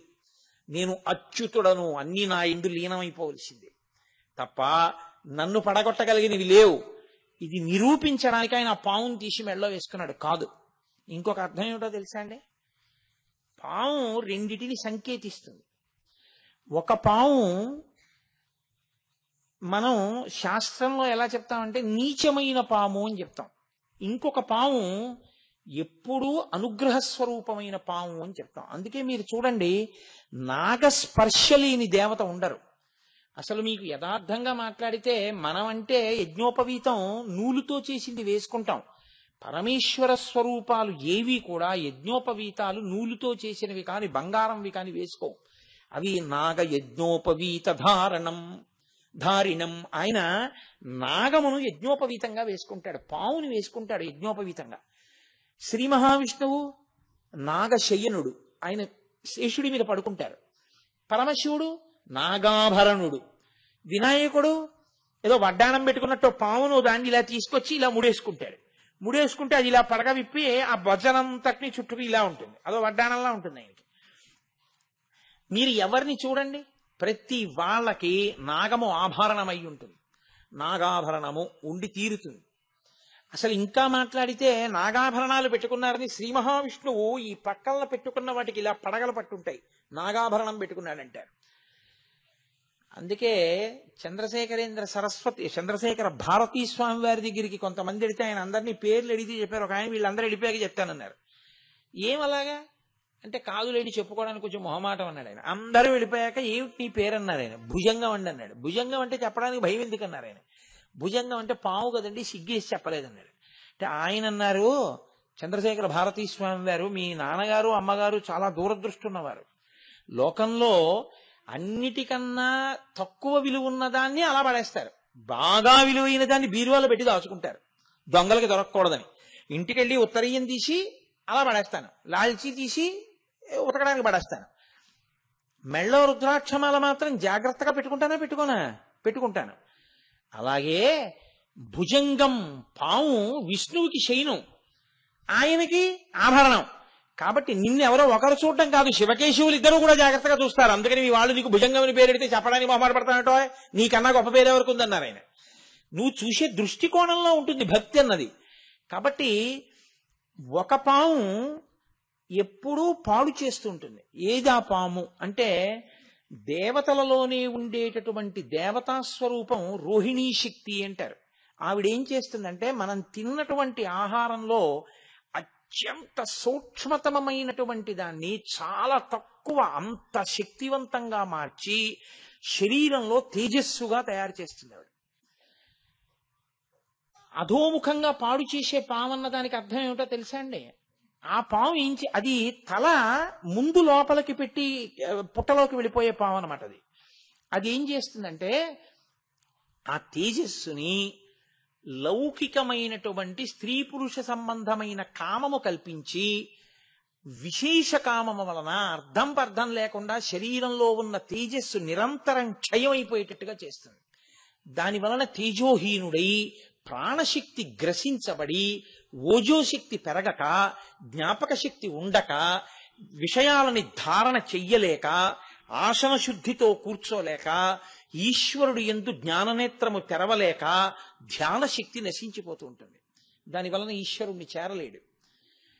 ఇంకొకటి ఊర్ధ్వముఖ చలనం చేస్తుంది, అది పైకెక్కుతుంది. దాని మంత్ర రహస్యాన్ని బహిరంగ వేదికల మీద చెప్పేది కాదు, అది ఆ కుండలి యోగం గురించి. అది ఆ పాము ఓజోశక్తిగా మారుస్తుంది, తేజోశక్తిని ఓజోశక్తిగా మారుస్తుంది. అది ఆ ఓజస్సుగా మార్చగలిగింది ఈశ్వరుడికి దగ్గర చేసేస్తుంటుంది. కాబట్టి ఇప్పుడు పైకెత్తగలిగిన పాము ఒకటి, పడగొట్టగలిగిన పాము ఒకటి. ఈశ్వరుడు కింద పడిన దాన్ని ఎత్తి పైనేసుకున్నాడు. అంటే పాడైపోతున్న నువ్వు నీ ఇంద్రియములను నువ్వు అదుపు చేసుకోలేకపోతే ఈశ్వరుడు యొక్క పాదములు పట్టుకని ప్రార్థన చేస్తే శ్రీ శర్వాణి నిజంకమందునగుచుంజెన్నొందలంబోదరుండీశా దక్షిణ శక్తి దేహమున తానింపారియుండంగ రాత్రీషుండుత్తమ దేహములందు వెలుగుల్ రంజిల్లగా నొప్పునో కాశీనాథయ సంగవేడతను నా కామ్యార్థముల్ వేట్కతో అని నువ్వు పరమేశ్వరుణ్ణి ప్రార్థన చేస్తే ఆయన ఎత్తి మెడలో వేసుకుంటాడు. మెడలో వేసుకుంటే అప్పుడు నువ్వు సంతోషంగా పైన పడగ విప్పి నిలబడగలుగుతావు. ఈ తేజోశక్తిని ఓజోశక్తిగా మార్చగలిగినటువంటి స్థితిని ఇయ్యగలవాడను నేను అని చెప్పడానికి ఆయన భుజంగభూషణుడై ఉంటాడు. ఇన్నిటిని చెప్పడం భుజంగ భూషణ అన్న మాట వెనక ఉండేటటువంటి నామం వెనక ఉండేటటువంటి రహస్యం. ఈ భుజంగ భూషణుడైన వాడు, సరే అక్కడ వరకు వినండి చాలు, మీరు ప్రాజ్ఞులు, మీకు ఎన్నో తెలుసు, నేనేదో చెప్తానంతే. కాబట్టి ఆ భుజంగ భూషణుడు రుద్రుడు. రుద్రుడు అన్న మాట చాలా జాగ్రత్తగా మీరు అర్థం చేసుకోవాలి. ఎందుకంటే యజుర్వేదంలో అసలు ఆ అధ్యాయానికి పేరే రుద్రాధ్యాయము. రుద్రాధ్యాయము అని పేరు. ఆ అభిషేక మంత్రాలకి నమ్మక చమకాలు రెండింటినీ కలిపి రుద్రాధ్యాయం అంటారు. రుద్ర అంటే చాలా మంది ఏమనుకుంటారంటే చాలా కోపం ఉన్నవాడు. కాదు. రుత్ అన్న మాటకు అర్థం ఏమిటో తెలుసా అండి? ప్రతిబంధకము అని అర్థం. ఓ కమండలంలో నీళ్లు పోసుకుని మీరు ఇలా అభిషేకం చేస్తున్నారనుకోండి, ఓ చిగురుటాకు ఉండిపోయి అది కమండల ద్వారం దగ్గర అడ్డుగా పడిపోయింది అనుకోండి, ఇంకా నీళ్లు వెళ్ళవు, అభిషేక ప్రక్రియకి అంతరాయం వస్తుంది. అప్పుడు మీరు ఏం చేయాలంటే నీళ్లు ఇలా అన్నారనుకోండి, నీళ్లు వెనక్కి ఎడతాయి, చిగురుటాకు మాత్రం ద్వారానికి అలాగే మూసుకుని ఉంటుంది అంటుకుని. మళ్ళీ మీరు ఇలా అన్నారనుకోండి, మళ్ళీ నీళ్లు పడవు. ఇప్పుడు మీరు దాన్ని ఇలా ఇలా అన్నారనుకోండి, నీళ్లు బయటకు వస్తాయి, చిగురుటాకు రాదు. మీరేం చేయాలి? ఆ కమండలం అలా పెట్టి లోపలికి చూసి ఒక్కసారి ఏదో నిర్మాల్యానికి ఉన్న తొడిమి తీసి ఆ తొడిమితో ఇలా అన్నారనుకోండి, అది నీటిలోకి వచ్చి తేలుతుంది. ఇప్పుడు ఆ కాడతో ఇలా పట్టుకుని పైకెత్తి ఇలా పక్కన పడేసి ఇప్పుడు అభిషేకం చేశారనుకోండి, ఉండవలసినవి ఉంటాయి, పోవలసింది పోతుంది కాదు. దాన్ని రుత్ అంటారు శాస్త్రంలో. రుత్ అంటే ప్రతిబంధకము, ఈశ్వరుని చేరుటకు అడ్డుపడుట. ఈ చేరడానికి అడ్డుపడేది ఏదో తెలుసా అండి? అధర్మమే. మీ నడవడే అడ్డుపడిపోతుంది, ఈశ్వరుణ్ణి చేరనివ్వదు, ఈశ్వరుడికి దూరం చేసేస్తుంటుంది. నడిచాను చేస్తున్నానని ఆయన అనుకుంటాడు. ఆయన దేనికి దూరం అయిపోతాడంటే ఈశ్వరుడికి దూరంగా నడుస్తుంటాడు. ఇప్పుడు మీరు చూడండి, కారు రివర్స్ గేర్ వేసినా కూడా 80 కిలోమీటర్స్ స్పీడ్లో వెళ్తుంది తెలుసా అండి? నేను ఎందుకంటే ఒకనకొకప్పుడు ఒక ఊళ్ళో ఓ సందులోకి వెళ్ళబోయే కారులో ఓ సందులోకి వెళ్ళా. నేను వెళ్ళలేదు, ఆ డ్రైవర్ తీసుకెళ్లాడు. అయినా నాకు తెలీదు, ఆ సందులోకి వెళ్ళిపోయాం. నిర్మానుష్యం ఆ సందు, చక్కటి సిమెంట్ రోడ్డు. అలా అది పక్కన రెండు పక్కల పెద్ద దొడ్లు గడ్డిమావులతోటి, కాబట్టి ఇళ్ళులో ఎవరు జనం వచ్చే అవకాశం లేదు, గోడే ఉందంతే. బాగా లోపలికి వెళ్ళిపోయి ఇక్కడేనా అండి బలానా దేవాలయం అంటే వాళ్ళన్నారు కాదు, ఆ ముందు సందులోనండి, మళ్ళీ వెనక్కి వెళ్ళిపోయి అలా తిరగండి అన్నారు. అది మళ్ళీ కారు ఇలా తిప్పుకోవడానికి అవకాశం లేదు అక్కడ. అతను ఏం చేశాడంటే ఇంత దూరం కూడా వెనక్కి, నేను అప్పుడే రివర్స్ గేర్లో ఇంత స్పీడ్ వెళ్ళొచ్చు అనమాట అనుకున్నాను. ఒక 50-60 కిలోమీటర్ల వేగంతో వచ్చేసాడు వెనక్కి. వచ్చేస్తే క్షణంలో వెనక్కి వచ్చి మళ్ళీ తిరిగాడు. అలా వెనక్కి తిరగగలిగినటువంటి శక్తికి, అంత వేగంగా వెనక్కి రాగలగడాన్ని కారు ఎందే నిక్షేపింపబడిన, ముందుకు వెడుతున్నాను అనుకుని రివర్స్ గేర్ వేస్తే వెనక్కి వెళ్ళడం ఎలా ఉంటుందో, నడిచినా వెనక్కి వెళ్ళిపోవడం ఎలా ఉంటుందో, అధర్మమును చేస్తూ నేనేదో చేస్తున్నాను అనుకోవడం అలాగే ఉంటుంది. ఈశ్వరుడికి దూరంగా నడిచి వెళ్ళిపోతుంటారు. దానికి రుత్ అంటారు. ప్రతిబంధకంగా అడ్డుపడిపోయింది అది. ఇప్పుడు ఈ రుత్తుని ఏం చేస్తాడంటే, తాం భక్తానాం ద్రావయతీతి ఇది రుద్ర, తాం భక్తేభ్యో ద్రావయతీతి ఇది రుద్ర. నీ అంత నువ్వు దిద్దుకోవడం చేత కాకపోయినా నువ్వు శివుడి కాళ్ళు బాగా పట్టుకుంటే ఈ ప్రతిబంధకాన్ని ఆయన తీసేస్తాడు. తీసేసి ఎటు నడవాలో నీకు నేర్పేస్తాడు. ఇది సాధారణంగా ఆయన గురుస్వరూపంగా చేస్తాడు. ఎందుకంటే బోధ జరగాలి కదా. మరి ఎలా చెయ్యాలి ఆయన? ఒకటి ప్రచోదనంతో చెయ్యాలి, రెండు గురువు ద్వారా చెయ్యాలి సమాజానికి. అందుకని ఆయనే గురువుగా తిరుగుతాడు, శివాయ గురవే నమః అని. అందుకని ఇప్పుడు రుత్ తాం భక్తేభ్యోద్రావయతీతి ఇది రుద్ర. భక్తుల యొక్క అధర్మాన్ని పోగొట్టి ఆయన భక్తులు ఈశ్వరుణ్ణి చేరే మార్గాన్ని చూపించగలిగిన వాడై ఉంటాడు. నేను రుద్ర అంటే ఎప్పుడు చంపేసేవాడు, కోపంతో ఉండేవాడని మీరు అనుకోకూడదు. లేకపోతే రుద్రాభిషేకం ఎందుకండి? ఏ తప్పు చేయకపోయినా, ఏ కోరిక లేకపోయినా అభిషేకం నిరంతరం ఎందుకు చేస్తారు? అధర్మం అడ్డుపడిపోయి నేను చెడిపోకుండా నన్ను రక్షిస్తూ ఉండమని అభిషేకం చేస్తూ ఉంటారు. కాబట్టి ఆయన అలా కాపాడగలిగిన వాడు కాదు. వృత్యా ధర్మాన్ అవలోకయతి ప్రాపయతి ఇతివా రుద్ర.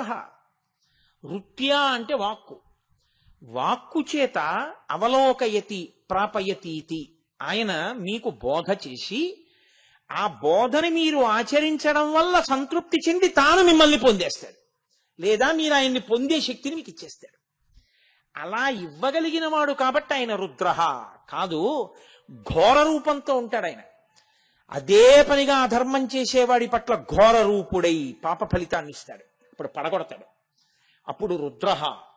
అందుకే ఆయనదే ఘోర రూపం, ఆయనదే శివస్వరూపం. అఘోరేభ్యో దఘోరేభ్యో ఘోర ఘోరధరిభ్య సర్వేభ్య సర్వసర్వేభ్యో నమస్తేస్తు రుద్రరూపేభ్య. ఆయనే శివ,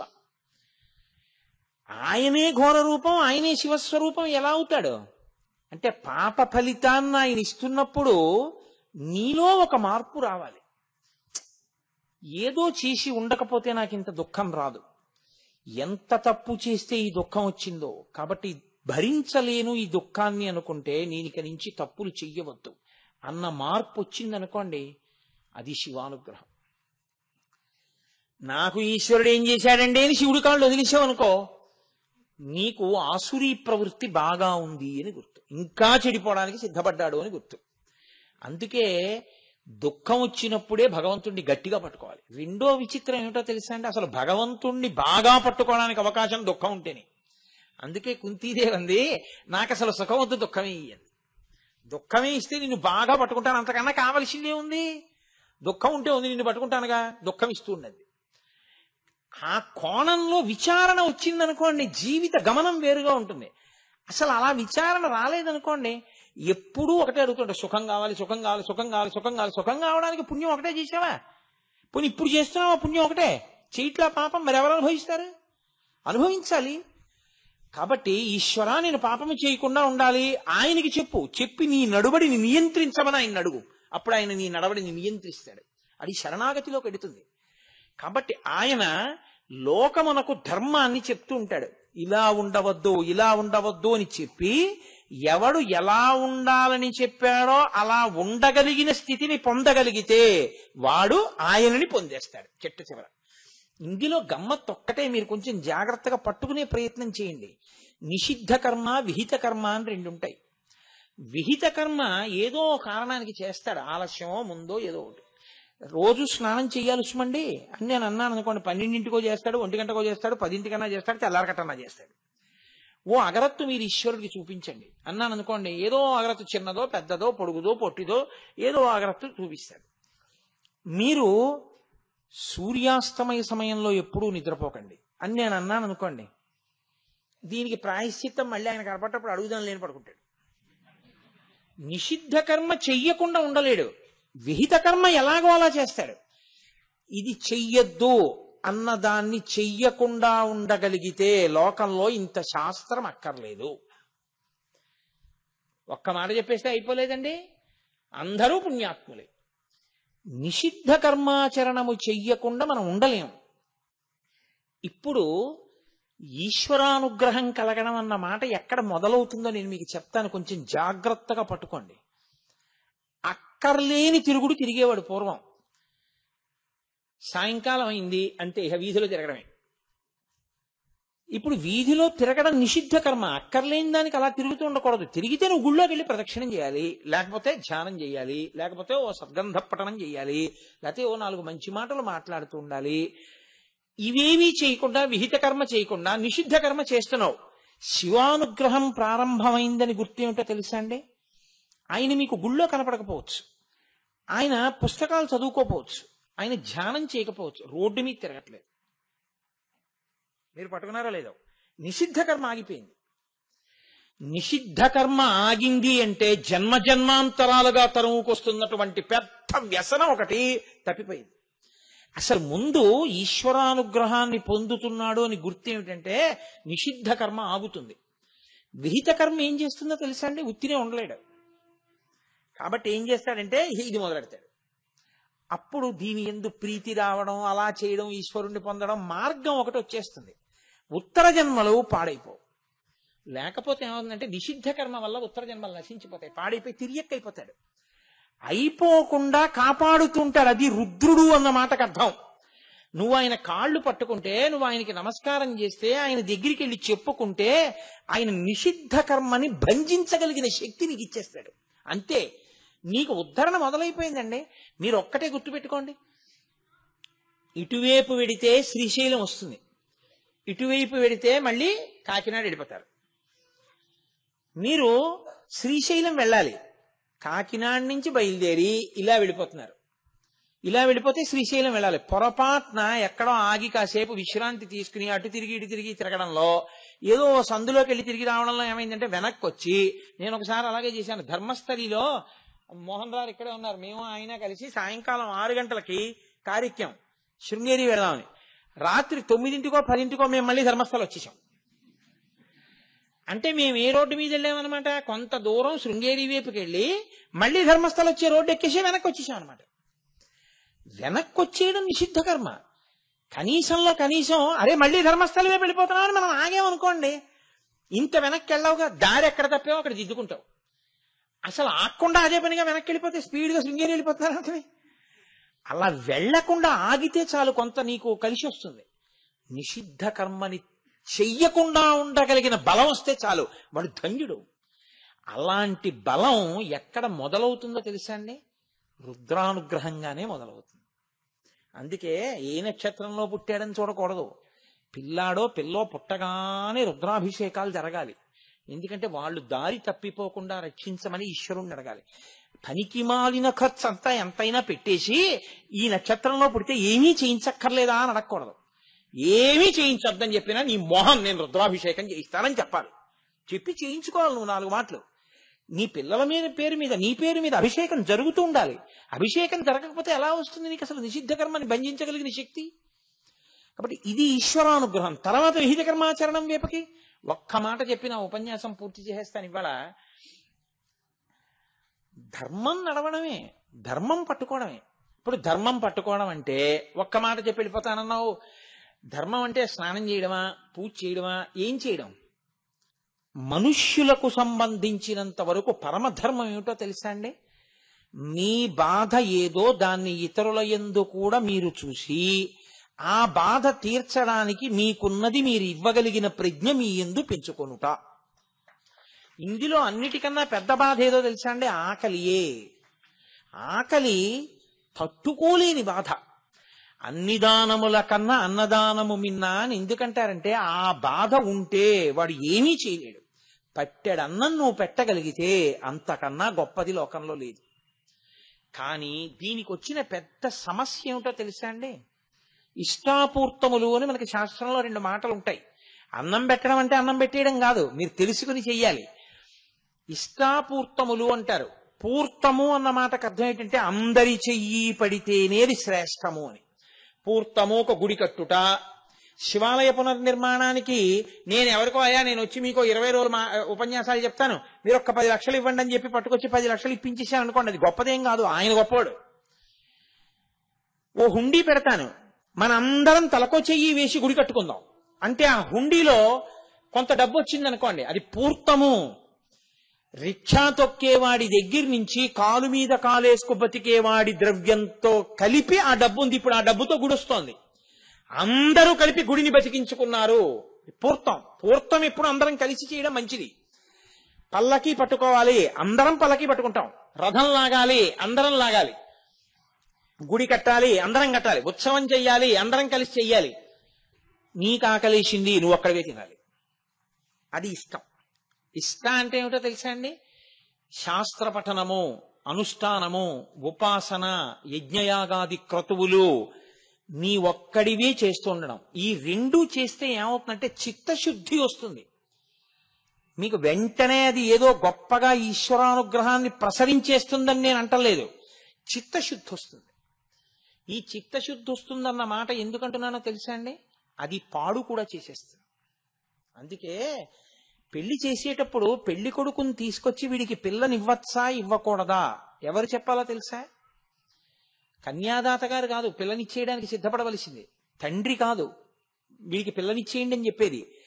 పెళ్లి కొడుక్కి స్నాతకం జరుగుతున్నప్పుడు వేదిక మీద గురువు గారు తప్పకుండా ఉండాలి. గురువు గారు ఏం చెప్తారంటే, నాయనా నువ్వు గృహస్థాశ్రమంలో పెడుతున్నావు కదా, నువ్వు 10 మందికి పెట్టి నువ్వు బతకాలి. కాబట్టి పెడతావా? సత్యం వద ధర్మం చర ధర్మాన్న ప్రమదితవ్యం. ధర్మం విషయంలో పొరపాటు పడకుండా ఉంటావా? అలాగే గురువుగారు ఉంటాను. అయితే సత్యాన్న ప్రమదితవ్యం, సత్యం విషయంలో పొరపాటు పడకుండా ఉంటావా? ఉంటాను. కుశలాన్న ప్రమదితవ్యం, కౌశలం నేర్చుకుంటావా? దర్భని ఎంతవరకు కొయ్యాలో అంతవరకే కొయ్యాలి, నీకెంత కావాలో అంత పుచ్చుకోవాలి తప్ప అక్కర్లేని వాటికి వెంపర్లాడకుండా ఉండగలవా లోకంలో? ఉంటాను.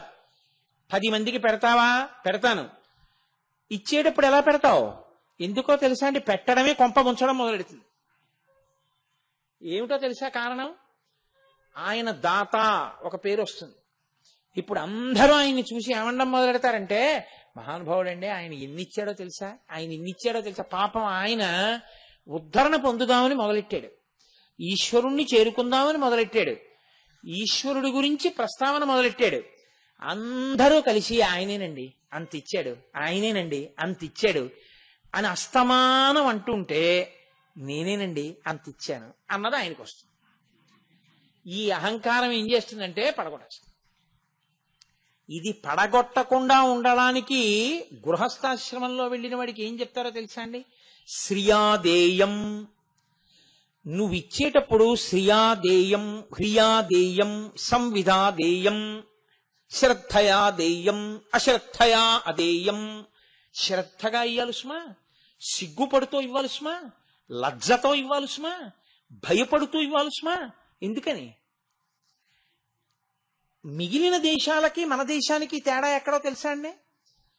పెద్ద సభ చేసి ఒకడికి ఫీజు కడుతున్నానంటే, ఫీజు కట్టే వాళ్ళందరూ కలిసి ఓ డబ్బాలో డబ్బులు వేసుకుని, ఫీజు ఎవడికి కడుతున్నారో వాడిని వచ్చి సభలో నించొమ్మని వాడికి కుర్చీ ఇవ్వకుండా వీళ్ళందరూ కుర్చీలు వేసి కూర్చుని, డబ్బు లేని పిల్లలకి కొంతమందికి ఫీజులు కడుతున్నాం, ఆ డబ్బు లేని పిల్లలారా నడిచి రండని పేరు పిలిచి వాడు నడిచి వస్తుంటే, ఇంతమంది మధ్యలో డబ్బున్న వాళ్ళమని వీళ్ళు కుర్చీల్లో కూర్చుంటే వాడిని పిలిచి వాడికి ఆ డబ్బిస్తే వాడు సంతోషంతో తీసుకుంటాడా, సిగ్గుతో చచ్చిపోతాడా? మీరు ఆలోచించండి. మనకి సనాతన ధర్మం ఏం నేర్పిందంటే, అలా డాంబికముగా ఇయ్యవద్దు. నువ్వు ఇచ్చేటప్పుడు సిగ్గుతో ఇయ్యి. ఎందుకు ఇవ్వాలి సిగ్గుతో?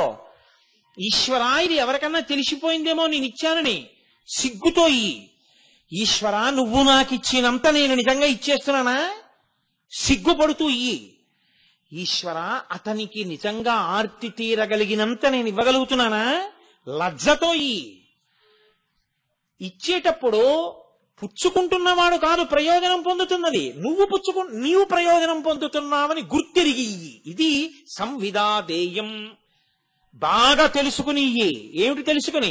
పుచ్చుకుంటున్నవాడు కాదు ప్రయోజనం పొందుతుంది, నువ్వే పొందుతున్నావు. అందుకే సనాతన ధర్మంలో దాత పుచ్చుకున్న వాడికి నమస్కారం చేస్తాడు. బట్టలు పెట్టి బట్టలు పుచ్చుకున్నాయని నమస్కారం చేస్తాం, అంతేగాని బట్టలు పుచ్చుకున్నాయని బట్టలు పెట్టిన వాడికి నమస్కారం చేయడు.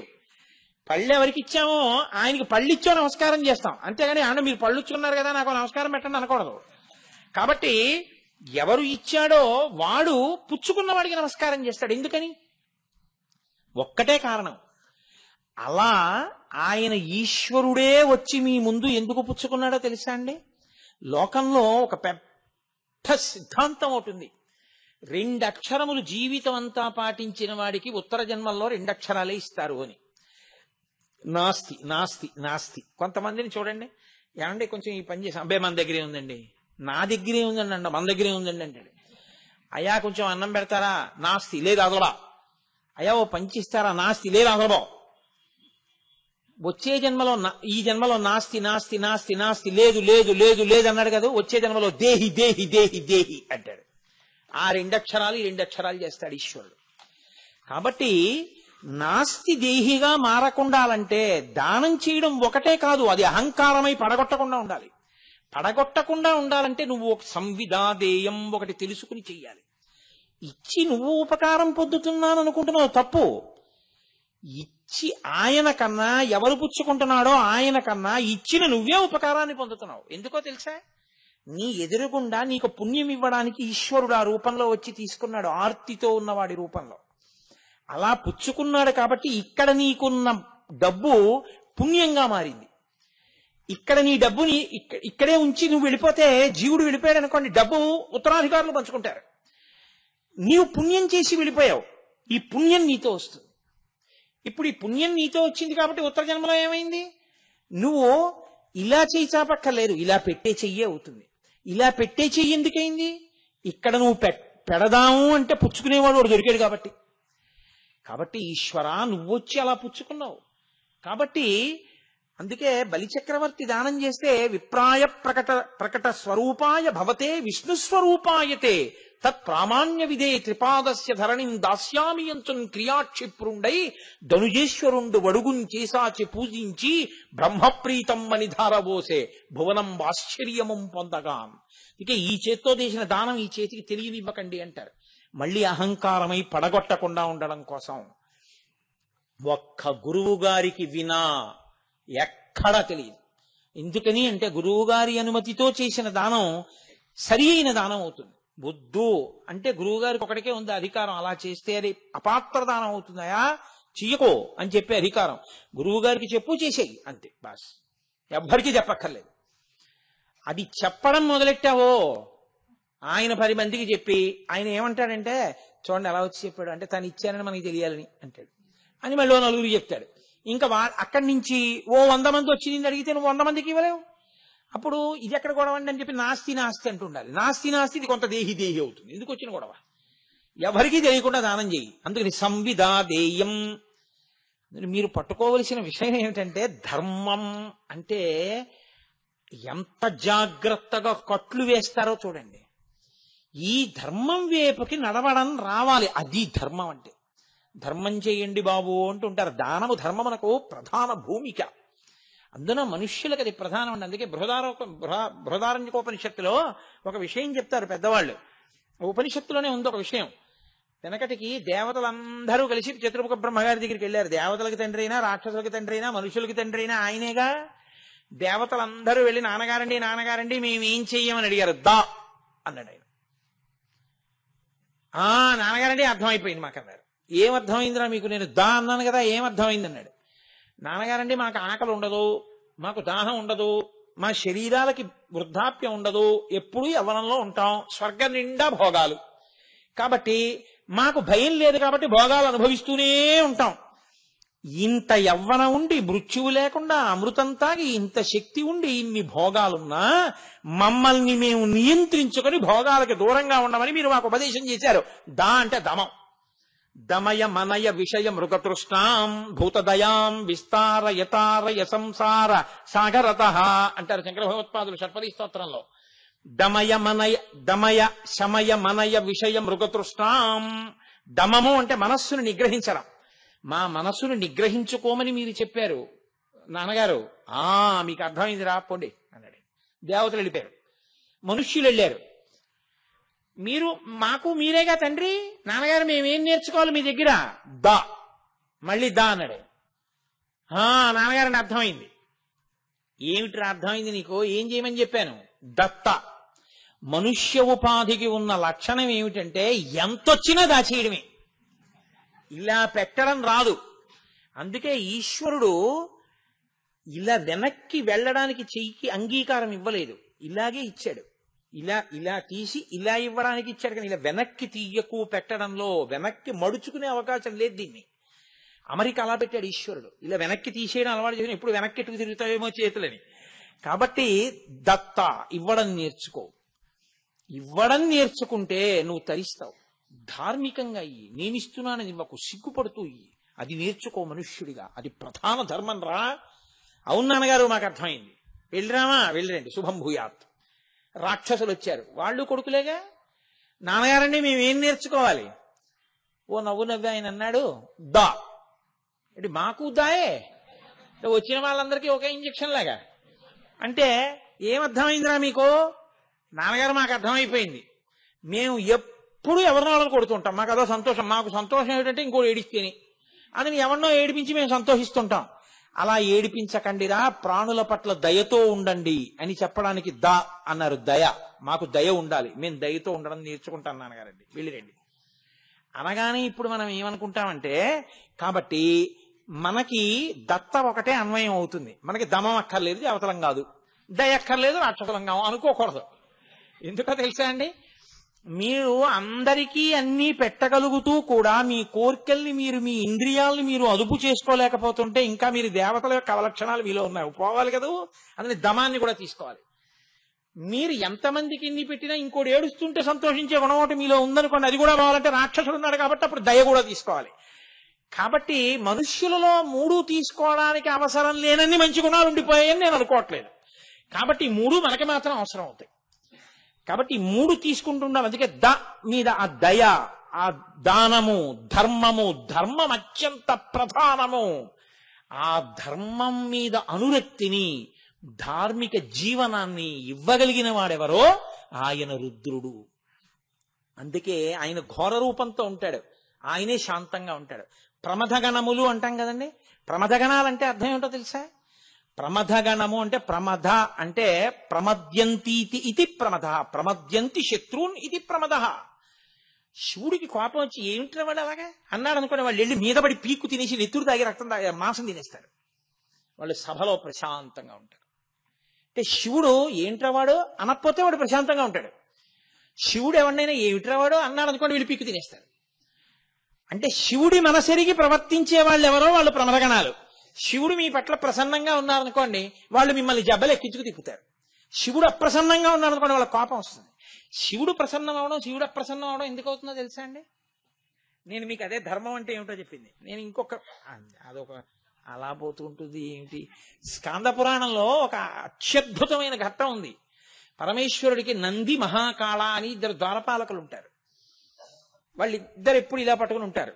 ఏదో విన్స్టన్ చర్చిల్ ఇంగ్లాండ్ లో ఎన్నికల ప్రచారం చేస్తూ ఈ సింబల్ కనిపెట్టాడు, వి ఫర్ విక్టరీ అని ఇలా అండం. అప్పటి నుంచి ఇదొకటి అలవాటైంది అందరికి, ఆ వి గుర్తు పెడుతూ ఉంటారు. అలా ఆ ద్వారపాలకులు ఇద్దరు నంది, మహాకాళులు ఇలా ఉంటారు. నంది అంటే ఎదురుగుండా ఉండేటటువంటి వృషభ రూపమైన నంది అనుకోకండి. పూర్వకాలంలో ఒక మహారణ్యంలో ఒక దేవాలయం ఉండి అందులో శివలింగం ఉండేది. ఆ అటవికి దగ్గరలోనే ఒక గ్రామం ఉండేది. ఆ గ్రామంలో అత్యంత ఐశ్వర్యవంతుడైనటువంటి ఒక వైశ్యుడు ఉండేవాడు. ఆయన పేరు నంది. ఆయన ప్రతిరోజు బ్రాహ్మణుల్ని వెంట పెట్టుకొచ్చి ఆ శివాలయం అంతా శుభ్రం చేసి శివలింగం మీద నిర్మాల్యం తీసేసి పంచామృతాలతో అభిషేకం చేసి వజ్రాలు, వైఢూర్యాలు, ముత్యాలు, మరకతాలు, మాణిక్యాలతో పూజ చేసేవాడు ఆయన శివలింగానికి. ఇంటికి పట్టుకెళ్ళేవాడు కాదు, అలా వదిలేసి వెళ్ళిపోయేవాడు. రోజు ఇలా జరిగిపోతోంది. నల్లగా 7.5 అడుగుల ఎత్తు, ఏనుగు తొండాల్లాంటి భుజాలు, భయంకరమైన రూపం. వారానికి ఒకసారి స్నానం చేసే అలవాటు ఉన్న ఒక కిరాతుడు ఓ రోజున అక్కడే ఉన్నటువంటి ఏట్లో స్నానానికి వచ్చాడు వేటాడి. ఆయన స్నానం చేశాడు. జన్మజన్మాంతర సుకృతం ఎవరికి ఎప్పుడు ఎందుకు మార్పు వస్తుందో ఎవరికి తెలుసు. ఆయన స్నానం చేసి తన ధనస్సు పట్టుకుని ఆ తెచ్చుకున్నటువంటి చెవుల పిల్లి లాంటి దాన్ని ఆ తోలంతా కాల్చేసి బాణానికి పెట్టి తోలు ఒలిచేసి ఆ మాంసం కట్టుకుపోతున్నాడు తిందామని. ఆయనకి గుడిలా కనపడింది ఏదో. ఇది ఏమిట్రా అని ఇలా లోపలికి చూశాడు.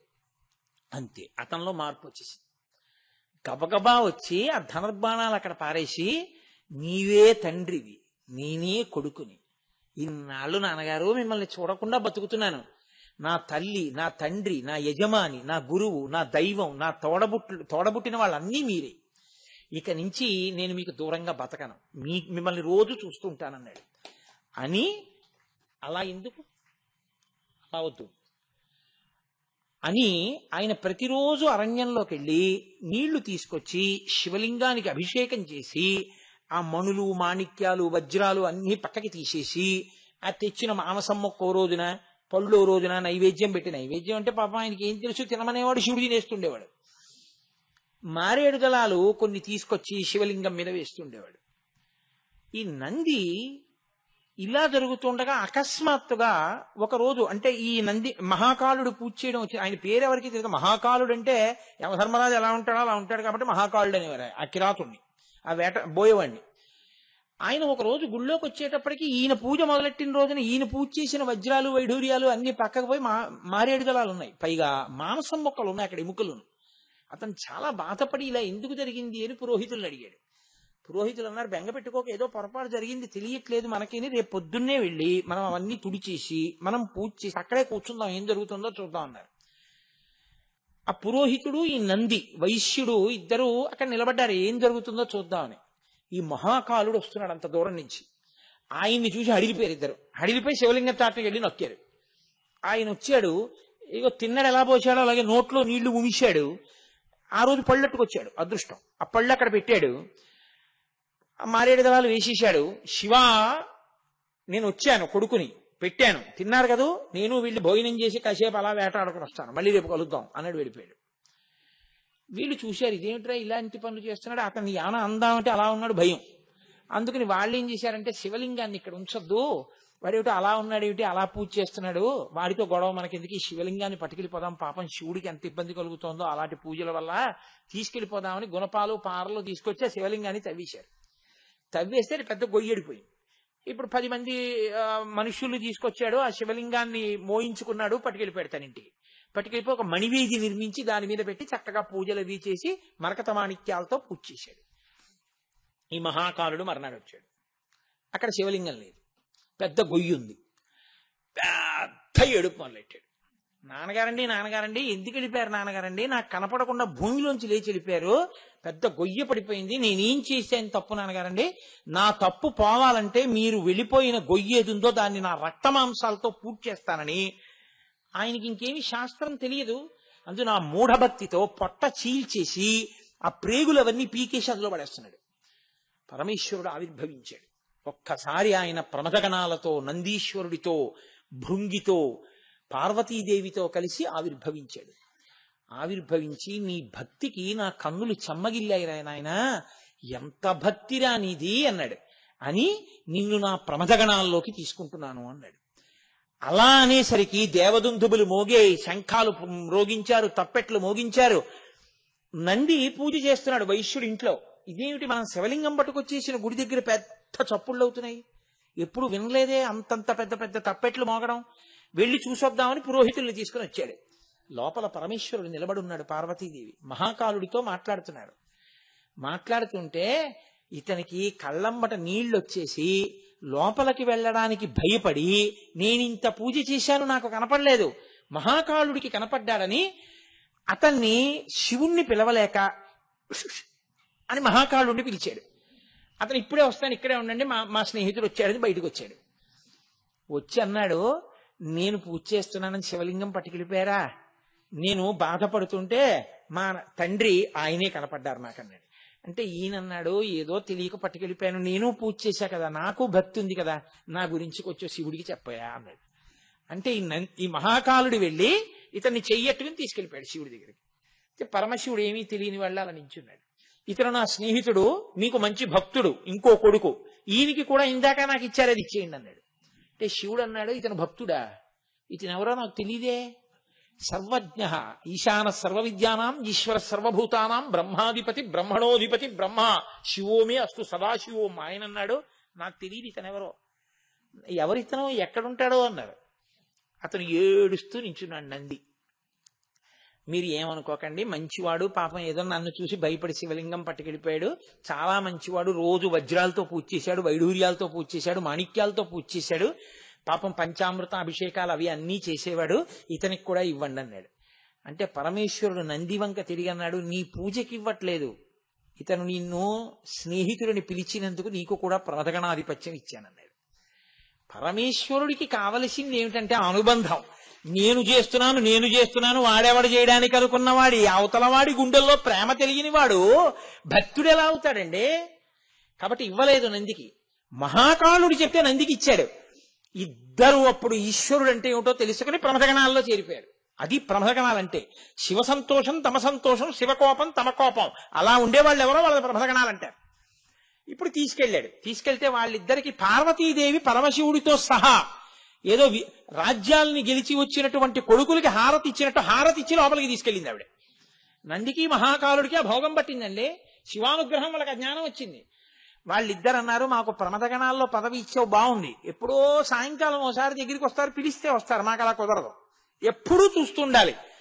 ఎవరు అడిగాడు? మహాకాలుడు అడిగాడు. నిన్నెప్పుడూ చూస్తాం, అందుకని తలుపు లోపల మేము నించుంటే తలుపేసేసి నించుంటుంటాం, నువ్వు ఎవరితోన్నా మాట్లాడాలి, అనుగ్రహించాలంటే మాకు చెప్పు, పిలవమని. తలుపు తీసి మేము బయటికి వెళ్ళి వాళ్ళని తీసుకొచ్చి నీ దగ్గరికి మళ్ళీ తలుపేసి మేము ఇలా చూస్తూ నించుంటాం నిన్ను, సరేనా అన్న. తలుపు బయట నించో, మనకే లోపల నించుంటాం.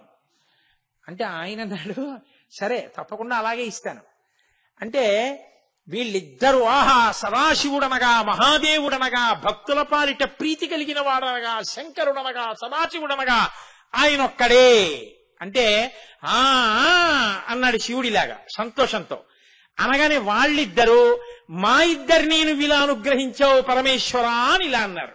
అందుకే అప్పటి నుంచి డమరుక చేతిలో పట్టుకుని ఇలాగే ఉంటారు నంది మహాకాలుడు. ఈ 2 వేళ్ళు ఇలాగే ఉంటాయి శివుడి ముందు నిలబడినప్పుడు.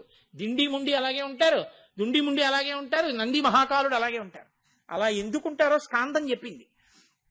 కాబట్టి ప్రమదాధిప అంటే ప్రమదులంటే వాళ్ళు ఎంత భక్తి కలిగినటువంటి వాళ్ళో మీరు అర్థం చేసుకోవాలి. ధర్మం, ఆ ధర్మం భక్తి ఈశ్వరుడు చెప్పిన మాట పాటించినటువంటి వాణ్ణి ఈశ్వరుడు ఆ స్థితిలోకి ఎత్తేస్తాడు, ఎత్తి తనలో కలుపుకుంటాడు. ఆ కలుపుకోగలిగినటువంటి స్వరూపం రుద్రస్వరూపం, అది రుద్ర. అంతేకాని రుద్రుడు అంటే కోపంగా ఉంటాడండి అని చెప్పకూడదు. ఎందుకు కోపం? చెప్పిన మాట వినలేదని కోపం. నాన్నగారండి బుద్ధి వచ్చింది నాన్నగారండి, ఇంకెప్పుడు చెయ్యను నాన్నగారండి, నన్ను క్షమించండి నాన్నగారండి, నమస్తే అస్వాయుధాయానా తథాయ దృష్ణవే ఉభాభ్యాముతే నమో బాహుభ్యాం తవదన్వనే అని మీరు అభిషేకం చేసి ఆయన్ని వేడుకోలు చేస్తే ప్రసన్నుడైపోతాడు, శివుడైపోతాడు. రుద్రుడు శివుడైపోతాడు, శివుడు రుద్రుడైపోతాడు మనం చేసే పనులు బట్టే. నాన్నగారే సినిమాకి తీసుకెళ్ళిన ఆయనే, ఫీజు కట్టిన ఆయనే, బెల్ట్ పెట్టి కొట్టిన ఆయనే. ఎందుకయ్యాడు శివుడు రుద్రుడు? నువ్వు సరిగ్గా మార్కులు తెచ్చుకోక, ఆయన చెప్పినట్టు వినక, ఆయన చెప్పినట్టు వింటే ఆయన ఎప్పుడూ శివుడే. శివుణ్ణి శివుడుగా ఉంచుకోవడం నీ చేతిలో ఉంది. నీకు చేత కాకపోతే శివుడికి నమస్కారం చేస్తే ఆ ధర్మ మార్గంలో ఆయనే తిప్పుతాడు. అలా తిప్పగలిగిన వాడు రుద్రుడు. కాబట్టి అహిర్భూద్నియో భుజంగభూషణ ప్రమదాధిప రుద్ర. కొన్ని నామాలు ఇవాళ పూర్తయ్యే ఏదో ఒక దండ కట్టి ఈశ్వరుడి మెడలో అలంకారం చేశాను, చిన్న చిన్న పూలగానో పెద్ద పెద్ద పూలగానో. రేపు అత్యద్భుతమైన ఘట్టం ఒకటి నడుస్తుంది. ఆ ఘట్టంలో మిగిలిన పూలు చాలా పూలు దండ కట్టేయాలి రేపు. కాబట్టి రేపు ఒక మహాద్భుతమైన ఘట్టాన్ని స్వీకరిస్తాను. అందున చతుర్దశి కదండి, మాసి శివరాత్రి యొక్క వైశిష్ట్యం.